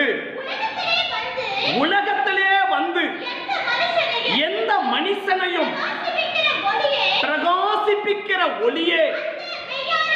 அப்ப மெய்யான ஒளி. இந்த ஒளி யாரு? ஆண்டவராகிய இயேசு. அதான் 14ஆம் வசனம் விளக்கப்படுது. எந்த வார்த்தை? ஆதியிலே வார்த்தை இருந்தது, அந்த வார்த்தை தேவனிடத்தில் இருந்தது, அந்த வார்த்தை தேவனா இருந்தது. அந்த வார்த்தை இப்ப யாரா மாறிட்டாரு? தேவனா மாறி இருக்கிறாரு. அவர்கள் என்ன இருக்குது? ஜீவன் இருக்குது. அந்த ஜீவன் மற்ற ஜனங்களுக்கு என்னவா இருக்குது? ஒளியாக இருக்கிறது. இந்த ஒளி என்ன செய்யுதுன்னா எந்த மனுஷனையும், பூமியிலே பிறந்த அவன் எப்பேற்பட்ட பாவத்துல வாழ்ந்த மனுஷனாலும் சரி, எப்பேற்பட்ட அக்கிரமத்துல வாழ்ந்த மனுஷனா இருந்தாலும் சரி, எப்பேற்பட்ட கொடிதான மனுஷனா இருந்தாலும் சரி, அந்த மனுஷனையும் அவன் எதுக்குள்ள எப்பேற்பட்ட இருளாலும் சரி, அப்படிப்பட்ட மனுஷனை பிரகாசிப்பிக்கிற மெய்யான ஒளி எதுனாக்க அந்த வார்த்தை. இந்த வார்த்தை தான் 14ஆம் வசனம் சொல்லப்படுகிறது. அந்த வார்த்தை மாம்சமாகி கிருபையினாலும் சத்தியத்தினாலும் நிறைந்தவராய். அப்படின்னா அந்த வார்த்தை என்னவா இருக்கணும்? 3 காரியங்கள் ஒளியாக சொல்லப்படுகிறது. ஒன்னு என்ன? தேவனுடைய வார்த்தை. இரண்டாவது என்ன? தேவனுடைய கிருபை. மூன்றாவது என்ன? வேத சத்தியம். இது மூன்றும் தான் அங்க என்னவா மாறுது? ஒளியாக, ஜீவனாக மாறுது. 14ஆம் வசனம் பாருங்க. அந்த வார்த்தை முதல்ல என்னது? அந்த வார்த்தை மாம்சமாகி. இரண்டாவது என்ன? கிருபையினாலும். மூன்றாவது சத்தியத்தினாலும் நிறைந்தவரா. அப்படின்னா இது ஒரு தனிப்பட்டது அல்ல. அந்த ஒளி என்பது என்ன அப்படின்னா, ஒன்னு வார்த்தை, இரண்டாவது என்ன? தேவனுடைய கிருபை, மூன்றாவது என்ன? தேவனுடைய உபதேசம், இல்லை என்றால் சத்தியம். இது மூன்றும் சேர்ந்து என்ன உண்டாகுதுன்னாக்க ஒரு ஜீவனாக உண்டாகுது. அப்ப ஆண்டவராக இயேசுவை யாராக மாறுகிறார் என்று சொன்னா யாராக மாறுகிறார்? ஒரு ஒளியாக மாறுகிறார். அதனாலதான் மத்தேயு எழுதின சுவிசேஷ புஸ்தகம் 4ஆம் அதிகாரம் 15ஆம் வசனம், 16ஆவது வசனம், 17ஆம் வசனம் நீங்க வாசிச்சீங்கன்னா, இருளில் இருக்கும் ஜனங்கள் பெரிய வெளிச்சத்தை கண்டார்கள் என்றும், மரண இருளின் திசைகளில் இருக்கிறவர்களுக்கும் வெளிச்சம் உதித்தது என்றும்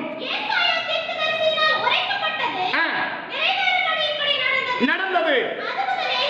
அது முதல் இயேசு மனம் திரும்ப திரும்புங்கள், அந்த 13ஆம் வசனம் படிச்சீங்கன்னா, நாசரேத்தை விட்டு செபுலோன் நப்தலி என்னும் நாடுகளின் திசைகளிலே கடற்கரைக்கும் அருகான இயேசு வந்து வாசம் பண்ணினார். கடற்கரை அருகிலும் யோர்தானுக்கு அப்புறத்திலும் உள்ள செபுலோன் நாடும் நப்தலி நாடும் புறஜாதியுடைய கலிலேயாவிலே. இப்ப அவங்க எங்க இருக்கிறாங்க? என்ன கிடையாது, வெளிச்சம் கிடையாது, ஒரு இருளில இருக்கிறாங்க. சாதாரண இருள் மாத்திரமல்ல, மரண இருளின் திசைகளில் உள்ளவர்களும் எதை பார்க்கிறாங்க? வெளிச்சத்தை பார்க்கிறாங்க. அந்த வெளிச்சம் என்ன என்று சொல்லி அடுத்த வசனம் சொல்லுகிறது, இது முதல் இயேசு மனம் திரும்புங்கள், பரலோக ராஜ்யம் சமீபத்திற்கு ஆண்டவர் பிரசங்கிக்கிறார். அப்ப அவங்க எதை பார்த்தாங்க? ஆண்டவராகிய இயேசுவை பார்த்தாங்க. அப்ப அந்த இயேசு தான் யார் என்றால் ஒளி. இந்த ஒளி எது? வசனம், கிருபை, சத்தியம். இது மூன்றும் சேர்ந்தது. அப்படின்னா ஆண்டவர் பிரசங்கிக்கும் போது கூட சொல்லுவாங்க, இந்த கிருபையுள்ள வார்த்தை. பரிசுத்தர் சொல்லுவாங்க, நீ பேசுறது சத்தியத்தை பேசுகிறீர், நீ வசனத்தை பேசுகிறீர். அப்படின்னா வசனம் இருக்கணும். அந்த வசனம் எப்படிப்பட்டதா இருக்கணும்? கிருபை பொருந்தினதாக இருக்கணும். அந்த வசனம் என்ன இருக்கணும்? சத்தியம் உள்ளதாக இருக்கணும். அப்படிப்பட்ட மூன்றும் உள்ளடக்கினதா நம்முடைய ஆண்டவராகிய இயேசு. இந்த ஆண்டவராகிய இயேசு எப்படி உருவானார்? வார்த்தையாக உருவாக்கினார். இந்த வார்த்தை யாருக்குள்ள இருக்குதோ அவர்களுக்குள்ள என்ன இருக்குன்னா வெளிச்சம் இன்றைக்கு இருக்கிறது. இந்த வார்த்தையை முதலாவது ஆண்டவர் ஒரு இடத்துக்கு போகும்போது அங்க பிரசங்கிக்கிறார். என்ன பிரசங்கிக்கிறார்? இது முதல் மனம் திரும்புங்கள், பரலோக ராஜ்யம் சமீபன பிரசங்கித்த உடனே அந்த ஜனங்களை எதை பார்த்தாங்கன்னா ஒரு பெரிய வெளிச்சத்தை அவர்கள் பார்த்தார்கள். அந்த வெளிச்சம் என்பது என்ன? ஆண்டவராகிய இயேசு. இந்த இயேசு எப்படி வெளிச்சமாக மாற்றப்படுது என்றால் வசனம், வார்த்தை, கிருபை, சத்தியம். இது மூன்றும் உள்ளடக்கி அது மாம்ச வார்த்தையினாலும் மாம்சத்தால் கிருபையினாலும் சத்தியத்தினாலும் ஏற்றவளது மாம்சம் உருவாக்கி அந்த மாம்சத்தில் வந்த இயேசுவை அந்த ஜனங்க பார்க்கறாங்க. என்ன பார்க்கறாங்க? ஒரு மிகப்பெரிய வெளிச்சத்தை பார்க்கறாங்க. அப்ப நமக்குள்ள நம்ம ஆண்டவர் வந்து வாசம் பண்ண வேண்டுமானா நமக்குள்ள என்ன இருக்கணும் என்றால் வேத வசனம் நமக்குள்ளாக இருக்கணும், கிருபை நமக்குள்ளாக இருக்கணும், சத்தியம் நமக்குள்ளாக இருக்கணும். இது மூணும் யாருடைய இருதயத்துக்குள் இருக்கிறதோ அந்த இருதயத்தை தான் நம்முடைய ஆண்டவராக இயேசு வந்து வாசம் பண்ண விரும்புகிறார். இன்னைக்கு வசனம் இருக்கும், இன்னைக்கு வார்த்தை மாத்திரம் இருக்கும், கிருபை இருக்காது. அந்த கிருபை பல நாட்கள் ஆயிருக்கும்.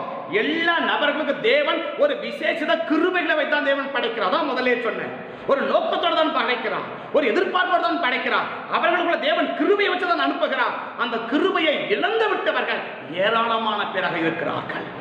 அந்த கிருபையை பயன்படுத்தாம, அந்த கிருபையை சரியான விதத்துல அதை நடைமுறைப்படுத்தாம அந்த கிருபையை இழந்து போனவர்கள் ஏராளமாக இருக்கிறாங்க.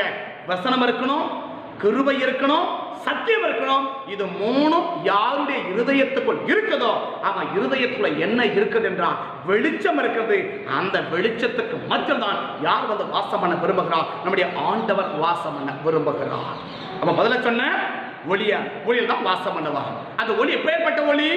மாம்ச கண்களை பார்க்க முடியாத ஒளி.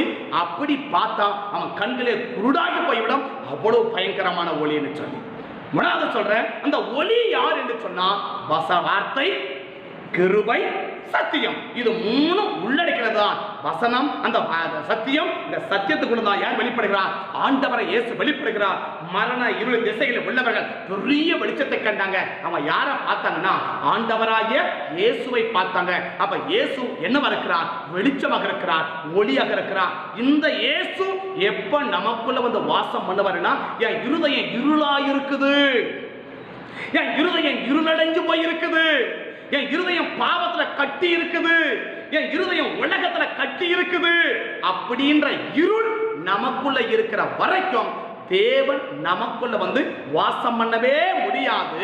அப்ப உலகத்தை குறித்த ஒரு இருள், பண ஆசை குறித்த ஒரு இருள், பிசாசுடைய இருள்கள் நமக்குள்ள இருந்தா யார் வரமாட்டாருன்னாக்க ஆண்டவர் நமக்குள்ள வந்து வாசம் பண்ண மாட்டார். ஆண்டவர் ஒரு நபருக்குள்ள கிரியை செய்ய வேண்டுமானால், நான் இருக்கிறபடியே இருப்பேன். ஆனா ஆண்டவர் அந்த கிரியை செய்வாருன்னா அது நடக்காத காரியம், அது செய்யாத காரியம். கர்த்தர் அப்படி செய்ய மாட்டார். அப்ப தேவன் எப்படி செய்ய விரும்புகிறன்னா, முதலாவது அந்த இருளை வெளிச்சமாக மாற்றிதான் கர்த்தர் அங்கே கிரியை செய்ய விரும்புகிறார். ஒரு இருள் இருக்கிற இடத்துல ஆண்டவர் அப்படியே வந்து வாசம் பண்ணுவார்னா கட்டாயமாக பண்ண மாட்டார். நான் வேதத்தின் ஆதாரத்தில் உங்களுக்கு சொல்லுகிறேன். ஆனா எந்த இடத்துல தேவன் வாசம் பண்ணுவார்னு சொன்னாக்க, இருளை ஆண்டவர் வெளிச்சமாக மாற்றின பிறகுதான் அங்க என்ன செய்ய விரும்புகிறார்? தேவன் கிரியை செய்ய விரும்புகிறார். ஆதியாகமத்தின் புஸ்தகம் 1ஆம் அதிகாரம் 1ஆம் வசனத்தையும் 2வது வசனத்தையும் 3ஆம் வசனத்தையும் நீங்கள் வாசிப்பீர்கள் என்றால், ஆதியிலே தேவன் வானத்தையும் பூமியையும் சிருஷ்டித்தார்.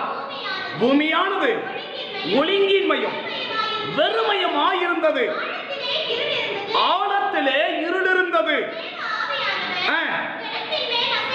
அசைவாடிக் கொண்டிருந்தார் தேவன். இப்ப இருள் அங்க இருக்குது. அங்க என்ன இருக்குது? இருள் அங்க இருக்குது. இப்ப ஆண்டவர் கிரியை செய்யும் போது ஏன் முதலாவது ஆண்டவர் வெளிச்சத்தை உண்டாக்காம ஆகாய விரிவை உண்டாக்கி இருக்கலாம், கனிதரும் ஜீவ விருட்சங்களை உருவாக்கி இருக்கலாம், நட்சத்திரங்களையும் சூரியன்களையும் உருவாக்கி இருக்கலாம், ஜீவ ஜந்துக்களை உருவாக்கி இருக்கலாம். இதையெல்லாம் உருவாக்காம ஆண்டவர் முதலாவது எதை உருவாக்குறாருன்னா வெளிச்சத்தை தேவன் உருவாக்குகிறார். அந்த வெளிச்சம் உண்டான பிறகுதான் ஆண்டவர் மற்ற கிரியைகளை ஆண்டவரை நடப்பிக்கிறார். முதலாவது தேவன் என்ன செய்யல? ஆகாய விரிவை உண்டாக்கல, கனிதரும் ஜீவ விருட்சங்களை உருவாக்கல, சந்திரன் சூரியன் நட்சத்திரங்களை உருவாக்கல, நீர்வாழ் ஜந்துக்களை விலங்குகளை உண்டாக்கல, மனிதர்களை உண்டாக்கல. எதை உருவாக்குறார்? முதலாவது ஆண்டவர் வெளிச்சத்தை உண்டாக்குறார். அவங்க இருள் இருக்குது. இருள் இருக்கிற இடத்துல ஆண்டவர் சரி இருள் ஒரு பக்கம் இருந்துட்டு போகட்டும், நம்ம கிரியை செய்த ஒரு பக்கம் கிரியை செய்துட்டே போலாம் என்று சொல்லி ஆண்டவர் இருளை அப்படியே கண்டு கொள்ளாம தன்னுடைய கிரியை நடப்பிக்கிற ஆண்டவர் அல்ல. அப்படின்னா ஒரு மனிதனுக்குள்ள வரும்போதும் கூட முதலாவது தேவன் என்ன செய்ய விரும்புகிறார்? அந்த மனிதனுடைய இருதயத்தில் இருக்கிற இருளை அகற்றி விட்டுதான் அந்த நபருக்குள்ளாக தேவன் கிரியை செய்ய விரும்புகிறார். அந்த இருளை விலக்கிக் கொள்ளாம, அந்த இருளை நம்ம விடாம, அந்த இருளிலே நாம் வாழ்ந்து கொண்டிருக்கிற வரைக்கும் ஆண்டவர் எனக்குள்ளே வந்து வாசம் பண்ண மாட்டார். அப்படின்னா ஒரு கர்த்தருடைய பிள்ளைகளுக்குள்ள என்ன தரிச்சிருக்கணும்? உனக்குள்ள இருள் இருக்குதா இல்லையானதை நீ கண்டுபிடிக்கணும்னா இருதயத்துல வசனம் தங்குதா? இருதயத்துல வசனம் தங்குதா? காலையில பண்ண பிரசங்கம் இன்னைக்கு சாயங்காலம் ஞாபகம் இருக்காது. காலையில பிரசங்கம் பண்றான் அப்படின்னா அந்த பிரசங்கம் இருக்காது. சாயங்காலம் கேட்டு என்ன பிரசங்கம் கேட்டா ஞாபகம் இருக்காது. போன வாரம் பண்ண பிரசங்கம் இப்ப என்னன்னு கேட்டா ஞாபகம் இருக்காது. வெள்ளிக்கிழமை என்ன பிரசங்கம் யூடியூப்ல நீங்க பார்த்தீங்கன்னு கேட்டா ஞாபகம் இருக்காது. திங்கட்கிழமை என்ன பிரசங்கத்தை கேட்டீங்கன்னு கேட்டா ஞாபகம் இருக்காது. போன ஞாயிற்றுக்கிழமை என்ன பிரசங்கம் நீங்க கேட்டீங்கன்னு கேட்டா ஞாபகம் இருக்காது. என்ன இல்ல, உள்ள வசனம் நம்முடைய இருதயத்துல தங்காத வரைக்கும், இருதயத்துல நம்முடைய வசனம் இல்லாத வரைக்கும் நம்ம இருதயம் எப்படி இருக்குன்னா இருளடைந்து போய்தான் இருக்கும். அதான் ரோமர் 1:21 வாசிக்கிறோம். ரோமரின் புஸ்தகம் 1ஆம் அதிகாரம் 21ஆம் வசனத்தை நீங்க வாசிச்சீங்கன்னா, அவர்கள் தேவனை அறிந்தும் தேவனுக்கு செலுத்த வேண்டிய கனத்தையும் தேவனுக்கு செலுத்த வேண்டிய மதிப்பையும் தேவனுக்கு பயப்பட வேண்டிய பயத்தையும் ஒரு நபர் செலுத்தாம போவார்கள் என்று சொன்னால், ஸ்தோத்திரியாமலும் இருந்து தங்களுடைய சிந்தனைகளினாலே வீணரானார்கள். இன்னைக்கு வசனத்தை உணர முடியுதா? பிரசங்கத்தை உணர முடியுதா? கேட்க முடியுது, உணர முடியுதா? நம்முடைய தவறுகளை உணர்கிறதா? இந்த தப்பிதங்கள் உணர்த்தப்படுகிறதா? இந்த வசனத்தின்படி நான் வாழ்றது தப்பாச்சு, வசனம் இப்படி சொல்லுகிறது, நான் இப்படிதான் நான் வாழ்றேன், இந்த வசனம் உன்னை உணர்த்துதா? இன்னைக்கு வசனத்தை கேட்கிறோம், பிரசங்கத்தை கேட்கிறோம், ஆனா என்ன இல்லைன்னா உணர்வடையல. இன்னைக்கு எச்சரிக்கை கேட்கிறோம், வசனங்களை வாசிக்கிறோம், ஜெபம் பண்றோம், உணர்வடையலமா? ஏன் உணர்வடையலன்னா உணர்வில்லாதவருடைய இருதயம் என்ன ஆயிருக்கு அப்படின்னா இருளடைந்து போயிருக்கிறது. ஒரு மனுஷன் வசனத்தை உணரணுங்க. ஒரு நபர் வார்த்தையை உணரணும், உபதேசத்தை உணரணும், ஆலோசனையை உணரணும், புத்திமதியை உணரணும். இன்னைக்கு என்ன கிடையாதுன்னா கேட்கிறோம், நல்லா கேட்கிறோம், இந்த காதல கேட்டு இந்த காதல விட்டு போயிட்டே இருக்கிறோம். என்ன இல்லைன்னா இருதயத்தில் உணர்வு இல்லை. உணர்வு இல்லாம நீ போனதுனால என்ன ஆயிப்போச்சுன்னா இங்க இருளடைஞ்சு தங்கிடுச்சு. அதனால தான் மத்தேயு 13ஆம் அதிகாரத்துல விதைக்கிறவன் வாமை குறித்து சொல்லும் போது சில விதை எங்க விழுந்துச்சு? வழி அருகே விழுந்துச்சு. சில விதை எங்க விழுந்துச்சு? அதிக மண்ணில் தான் கற்பாறைக்கு மேல விழுந்துச்சு. சிலவது எங்க விழுந்துச்சு? முள்ளுகளுக்குள்ளே விழுந்துச்சு. சிலவது எங்க விழுந்துச்சு? நல்ல நிலத்துல விழுந்துச்சு. இதை கொடுத்து ஆண்டவர் விளக்கும் போது 19ஆம் வசனத்தை நீங்க வாசிச்சீங்கன்னா, ஒருவன் ராஜ்யத்தின் வசன விதை என்பது என்ன? தேவனுடைய வசனம். நிலம் என்பது என்ன? மனிதனுடைய மனது. அந்த வசனம் பெருக்கப்படுறது என்ன அர்த்தம்? பிசாசு என்ன செய்யறான்? அந்த விதையை பொறுக்கிட்டு போறான். இதுதான் ஆண்டவர் விளக்குகிறார். என்ன விளக்குறாருன்னா, ஒருவன் ராஜ்யத்தின் வசனத்தை கேட்டு உணராத இருக்கும் போது கொல்லாங்கான் வந்து அவன் இருதயத்திலே விதைக்கப்பட்ட அந்த வசனத்தை என்ன செஞ்சானா? என்ன செய்யறானா? அந்த வசனம் என்ன செஞ்சிடறான்? எடுத்துறான். ஏன் எடுத்துட்டான்? நீ உணரல. அந்த விதை மேல இருக்குது. நான் சொல்ற பண்ணிக்கு விதைக்கிறேன்னு வச்சுக்கோங்களேன். இந்த விதைச்சு பார்த்தா அந்த விதைக்கிற இடத்துல நிறைய பறவை பறக்கும். எதுக்காக? இந்த மண்ணுக்குள்ள விதை போகாத அந்த மேல இருக்கிற விதைய பூரா அது என்ன செஞ்சுட்டு போயிடும்? அந்த பருந்துகள், அந்த பறவைகள், அந்த காக்கா, அந்த குயில் என்ன செஞ்சிடும்? அந்த விதையை அப்படியே பொறுக்கிட்டு போயிடும். அந்த விதை விதைச்சு என்ன முடியாது, பிரயோஜனம் போச்சு. ஏன் உனக்கு விதைச்ச விதைகள் பிரயோஜனப்பட தெரியுமா? நீ கேட்ட வசனம் ஏன் உனக்கு பிரயோஜனமாகல தெரியுமா? சொன்ன வாக்குத்தத்தை ஏன் வாழ்க்கை நிறைவேறல தெரியுமா? சொன்ன வாழ்க்கை நிறைவேறல தெரியுமா? நீ வசனத்தை கேட்டது உண்மை, நல்லா கேட்ட, ஆனா என்ன செய்யல? அந்த வசனத்தை உணர்ந்து அந்த வசனம் ஒப்பு கொடுக்காம போனதுனால அது மேலே இருந்துச்சு. பறவை வந்து பிசாசு பார்த்துச்சு, அழகா வந்து அந்த விதையை, அந்த வசனத்தை அப்படியே பொறுக்கிட்டு போயிடுச்சு. இப்போ உள்ள என்ன இல்லைன்னா ஒரு வசனமும் இல்லை, ஒரு உபதேசமும் இல்லை, ஒரு சத்தியம் இல்லை. இன்னைக்கு நிறைய பேர் வசனத்தை வாயில சொல்றதுக்கு வச்சிருப்பாங்க. ஆண்டவர் இயேசு கிட்ட வரும்போது பிசாசு என்ன வந்துச்சுன்னா வாயில சொல்றதுக்கு வசனம் வச்சிருந்துச்சா? மத்திய 4ஆம் அதிகாரத்தில் லூக்கா வாசிக்க வேண்டாம். லூக்கா 4ஆம் அதிகாரத்துல ஆண்டவர் இயேசு உபவாசத்தை ஜெபிக்க போகும்போது பிசாசு அங்க போயிட்டு இயேசுவோட என்ன சொல்லுச்சு? வசனம் தான் சொல்லுச்சு. வசனம் சொல்லுச்சா? வசந்த சொல்லுச்சா? வசந்த தான் சொல்லுச்சு. அப்படின்னா இப்ப பிசாசு சொல்றதுக்கு வசனம் வச்சிருக்குது, வாழ்றதுக்கு வசனம் வச்சிருக்கா? இன்னைக்கு பிசாசு சொல்றதுக்கு வசனம் வச்சிருந்துச்சுங்க. என்னது? கண்ணுகளை அப்பமாக்குமால முடியும் சொல்லி சாப்பிடு.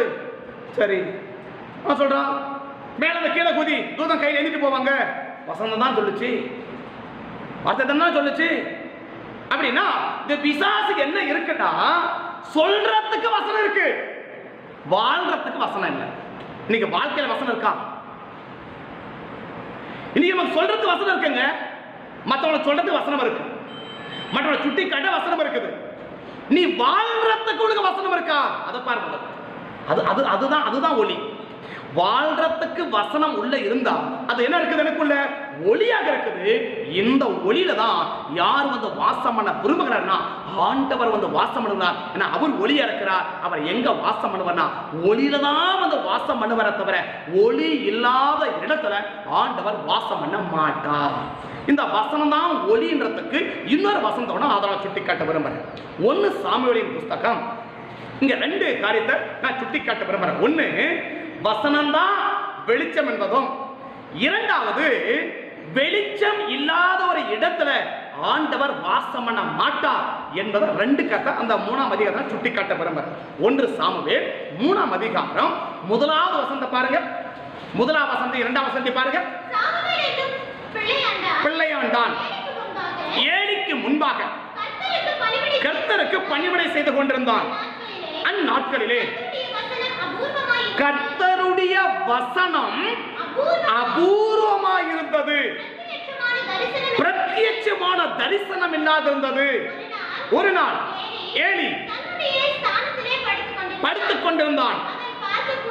அவன் பார்க்க கூடாதபடி. ஏன் இருளா இருக்கு? ஏங்க இருள் இருக்கு?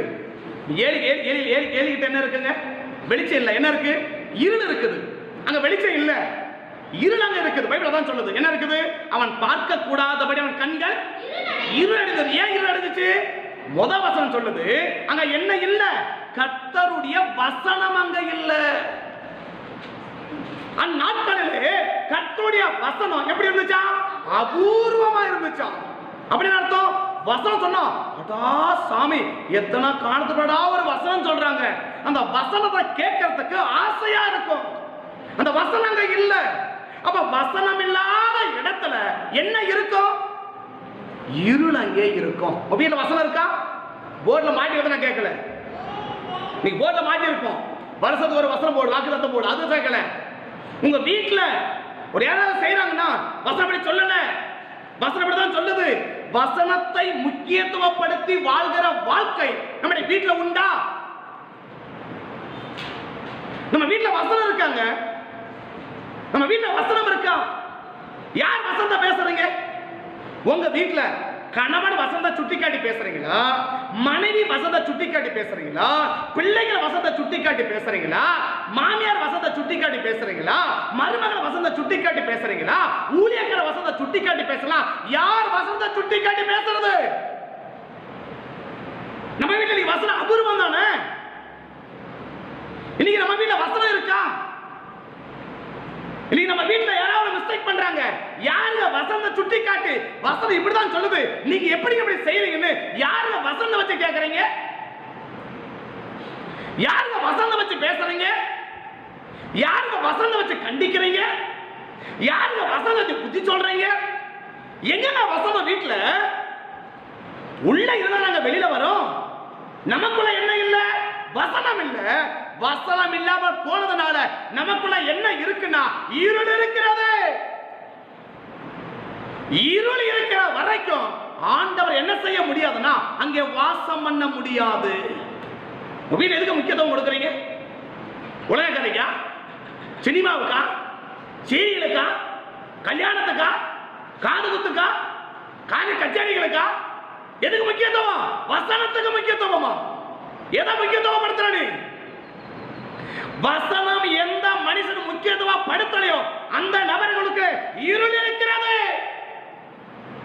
ஏழி பிரதான ஆசாரியன் முதிர்ந்த வயது உள்ளவன், முதிர்ந்த அனுபவம் உள்ளவன். ஆனா என்ன அங்க இல்ல அப்படின்னா வசனம் அங்க இல்ல, சத்தியம் அங்க இல்ல, கிருபை அங்க இல்ல. வசனமும் சத்தியமும் கிருபையும் அங்க இல்லாம போனதுனால அவன் கண்ணு என்ன ஆயிப்போச்சுன்னா இருளடைந்து போய்விட்டது. எந்த நபர்கள் வசனத்தை வாழ்ந்து வசனத்தை முக்கியத்துவப்படுத்துகிறார்களோ அவர்களுக்குள்ள என்ன இருக்குன்னா வெளிச்சம் இருக்குது. வசனத்தை முக்கியத்துவப்படுத்தி பேசறதுக்காக மாத்திரம் வசனம் இல்லை. நான் திரும்ப சொல்றேன், நீங்க நிறைய பேர் வசந்த அடுக்கு வழியா பேசுவாங்க, வசந்த சொல்லுவாங்க. வசந்த வாழ்றையா? இயேசு வாயில வழிகாட்டல, வாழ்ந்து வழிகாட்டின நம்முடைய ஆண்டவர் இயேசு. வார்த்தை சொல்லிட்டு போகல, அவர் வசந்த வாழ்ந்தாரு, அந்த வசந்த மட்டும் சொல்லிட்டு போனார். இன்னைக்கு நீ நானும் வசந்த வாயில சொல்லலாம், வாழ்க்கையில இருக்கா? வசனம் வாழ்க்கையில இருக்கணுங்க. அந்த வசனம் என்னைக்கு வாழ்க்கைக்கு வருதோ, என்றைக்கு வீட்டுல வசனம் வாழப்படுகிறதோ, வசனம் முக்கியத்துவப்படுத்துகிறதோ, வசனம் பேசப்படுகிறதோ, வசனம் சுட்டிக்காட்டப்படுகிறதோ, வசனம் கண்டிக்கப்படுகிறதோ, அந்த இடத்துலதான் தேவன் என்ன வெளியிருக்கும்? வெளிச்சம் இருக்கும். அந்த வெளிச்சத்துல தான் ஆண்டவர் என்ன செய்ய விரும்புகிறான்? வாசம் பண்ண விரும்புகிறான். நான் முதல்ல சொன்னேன், வெளிச்சம் தான், வசனம் தான் வெளிச்சத்துக்கு இந்த ஒரு வேதம் இருக்கு. அப்படின்னா முதல்ல சொன்னாங்க, ஆதியாகமத்தில் வாசிச்சோம், வெளிச்சம் முதலாவது வெளிச்சத்தை உண்டாக்கிட்டு தான் ஆண்டவர் என்ன செய்ய விரும்புகிறார்? கிரியைகளை தேவன் நடப்பிக்க விரும்புகிறார். வெளிச்சம் இல்லாத இடத்துல தேவன் என்ன செய்ய விரும்பலன்னா கிரியை செய்ய மாட்டார். என்ன சொல்றேன்? இந்த வெளிச்சம் இருக்கிற இடத்துல தான் ஆண்டவர் வாசம் பண்ணுவாரா, அங்கதான் தேவன் கிரியை நடப்பிக்குவாரா, அங்கதான் தேவன் பேசுவாரா. தொடர்ந்து வாசிச்சீங்கன்னா ஒரு நாள் படுத்துக் கொண்டிருந்தான், இருளடைந்திருந்தது. தேவனுடைய பெட்டி இருக்கிற கர்த்தருடைய ஆலயத்தில் தேவனுடைய விளக்கு அணைந்து போகும் முன்னே சாமுவேலும் படுத்துக் கொண்டான். இப்ப விளக்கு என்ன செய்யல? அணையல. அணையிற மாதிரி இருக்கு, ஆனா அணையல. அணையிற மாதிரி இருக்கு, ஆனா என்ன செய்யல? விளக்கு அணையல. அங்க என்ன இருக்கு? அப்போ ஒரு வெளிச்சம் இருக்கு. வாசிக்கலாம் அடுத்த வசனம். அப்பொழுது கர்த்தர் ரெண்டு பேரும் ஒரே இடத்துல இருக்கிறாங்க. ஏலியும் அங்கதான் இருக்கிறாரு, சாமுவேலும் அங்கதான் இருக்கிறார். ஏலி எங்க இருக்கிறாரு? இருளுக்குள்ள இருக்கிறார். சாமுவேல் எங்க இருக்கிறாரு? வெளிச்சத்துல இருக்கிறாரு. இப்ப கர்த்தர் எங்க போனாரு? சொல்றது புரியுதா? ஏலியும் அங்கதான் இருக்கா, சாமுவேலும் அங்கதான் இருக்கா. ரெண்டு பேரும் ஒரே இடத்துல இருக்கிறாங்க. ஒரு இடத்துல இருக்கிறாங்க, ஒரே ஸ்தலம். அந்த ஸ்தலம் ரெண்டு பேரும் இருக்கிறாங்க. இப்ப கர்த்தர் எங்க போயிருக்கணுங்க? ஏழு தான் மூத்தான், வயசுல மூத்தான். 90 98 வயசு 95 வயசு ஆகி போச்சு. 90 வயசு மேல போயிடுச்சு. முதிர்ந்த அனுபவம், பிரதான ஆசாரியர். ஆண்டவர் எங்க போயிருக்கணும்? ஏலி கிட்ட தான் போயிருக்கணும். ஏலி கிட்ட போலான்னு சொன்னா ஏலி கிட்ட என்ன இல்ல? வெளிச்சம் அங்க இல்ல. வெளிச்சம் என்ன? தேவனுடைய வசனம், கர்த்தருடைய கிருபை, தேவனுடைய உபதேசமாகிய சத்தியம் அவனுக்குள்ள இல்லாம போனதுனால அவன் கண்கள் இருளடங்கி போச்சு. அவன் இருளுக்குள்ளே வாசம் பண்றான். ஆண்டவர் அதே இடத்துல இருக்கிறாரு. ஆனா யார்கிட்ட போலனா ஒரு இருளுக்குள்ள அவர் போகல. அவர் எங்க போறார்னா ஒரு வெளிச்சத்துக்குள்ளே ஆண்டவர் போகிறார். உனக்குள்ள எனக்குள்ள வெளிச்சம் இருந்தாதான் கர்த்தர் நமக்குள்ளே வந்து வாசம் பண்ணவா.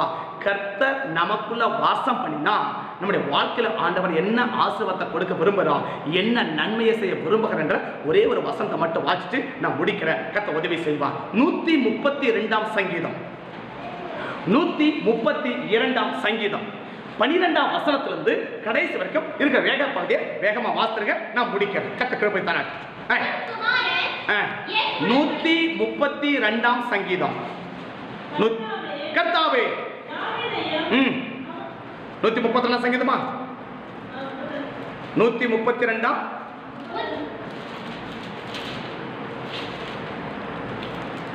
13ஆம் வசனம், 13ஆம் வசனம், சாரி 13 13 14 13 வாசிங்க.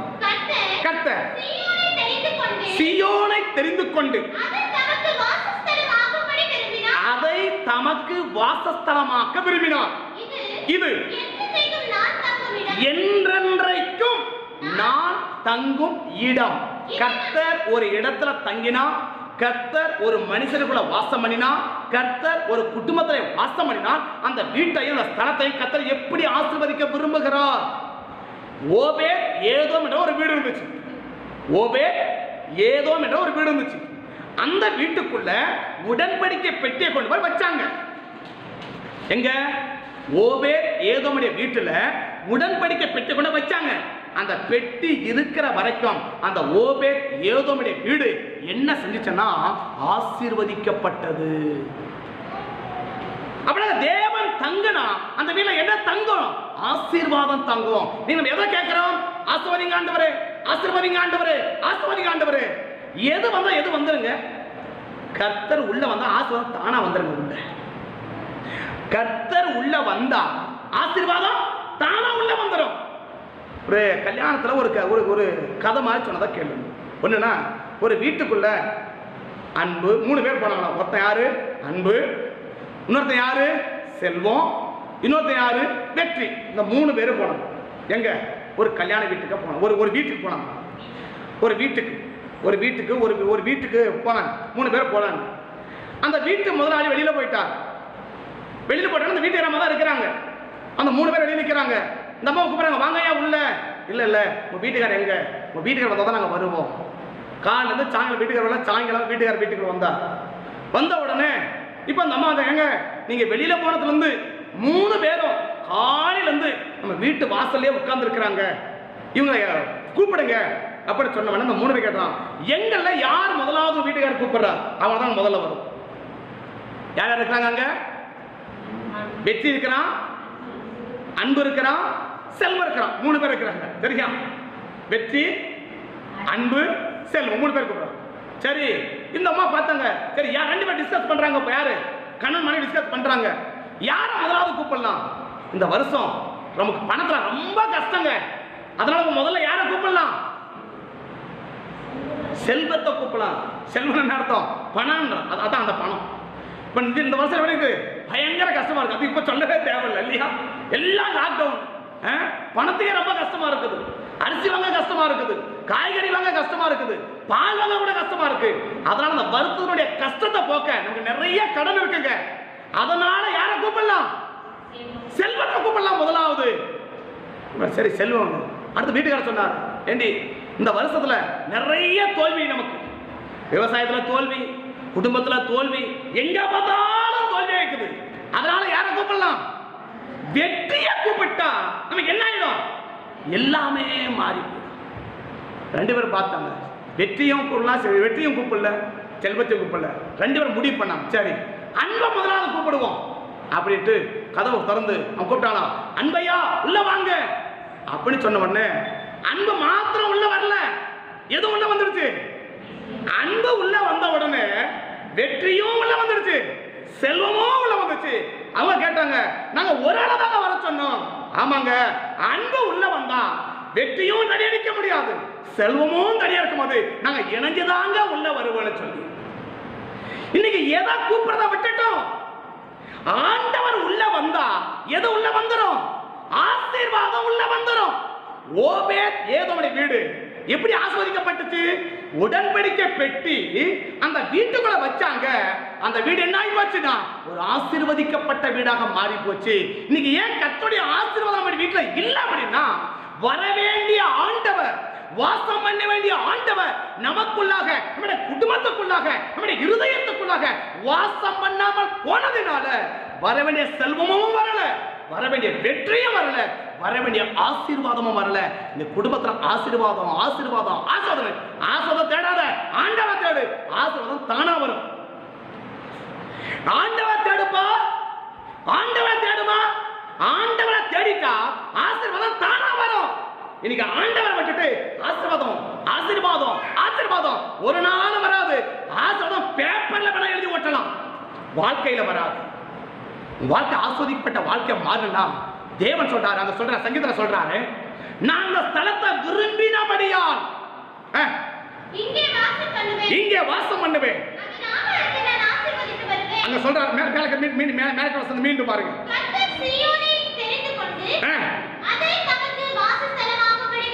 விரும்பினார்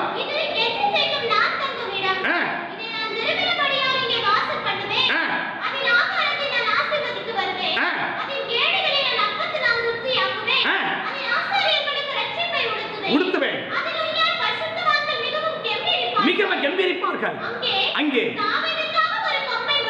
முளைக்க பண்ணுவேன், பண்ணினேன், அவன் சத்துருக்களுக்கு வெட்கத்தை உடுத்துவேன், அவன் மீதிலோ அவன் கிரீடம் போக்கும். யார் தங்கினாங்க? கர்த்தர் தங்கிட்டார். முதலாவது சொல்றாரு, இந்த 14 பாருங்க, 14 பாருங்க, இது நான் தங்கும் இடம், பண்ணுவேன். என்ன சொல்றாரு? நான் கர்த்தர் விரும்பணும், நம்ம வீட்டில் வாசம் கர்த்தர் செய்யணும், விரும்பணும். கர்த்தர் விரும்பி நம்ம வீட்டில் தங்கிட்டார், நம்ம வாசம் பண்ணிட்டார் அப்படின்னா, நம்ம இடத்துல தங்கிட்டாருன்னா, நமக்குள்ள தங்கிட்டாருன்னா அந்த வீட்டில் என்ன இருக்காதுன்னா ஆகார குறைவுகள் இருக்காது. அடுத்து சொல்றாரு பாருங்க, அங்க யாரும் இருக்க மாட்டாங்க, ஏழைகள் அங்க இருக்க மாட்டாங்க, தரித்திரம் அங்க இருக்க மாட்டாங்க, கடங்காரம் அங்க இருக்க மாட்டான். நீ ஏங்க கடன் கடன் கடன் கடன் கடன், எப்ப அந்த கடன் வெளியே வருவேன்? இந்த கடன் எப்ப மாறும்? கர்த்தர் உள்ள வந்த கடன் மாறிடும். கர்த்தர் உள்ள வந்துட்டா கடன் மாறிடும். கர்த்தர் உள்ள வராத வரைக்கும் நீ என்னதான் பாடுபட்டாலும் ஒரு நாள் கடன் மாறாது. ஏன் மாறாது? கர்த்தரங்க வாசம் பண்ணுங்க, கர்த்தர் வாசம் பண்ணுங்க. தேவன் வாசம் பண்ணிட்டா அங்க என்ன இருக்காதுங்க? கடன் அங்க இருக்காதுங்க. கர்த்தருடைய பிள்ளைகளை கடன் கடன் கடன் 5 வட்டி 10 வட்டி எதை வேணாலும் வாங்க. ஏன்? எல்லாத்தையும் வாங்கின, கர்த்தரை வாங்கினியா? எல்லாத்தையும் வாங்கலப்பா, கர்த்தரை வாங்குறியாப்பா? நீ கர்த்தரை என்னைக்கு நீ வாங்குறியோ அன்றைய கடன் மாறும். கர்த்தர் தங்கிட்டானா போதுங்க, அந்த வீட வித்தியாசமாக்காதல கர்த்தர் ஆசீர்வதிக்க தேவன் விரும்புகிறார். வாசிக்கலாம் தொடர்ந்து. உடுத்துவேன், கம்பீரிப்பார்கள், பண்ணுவேன்,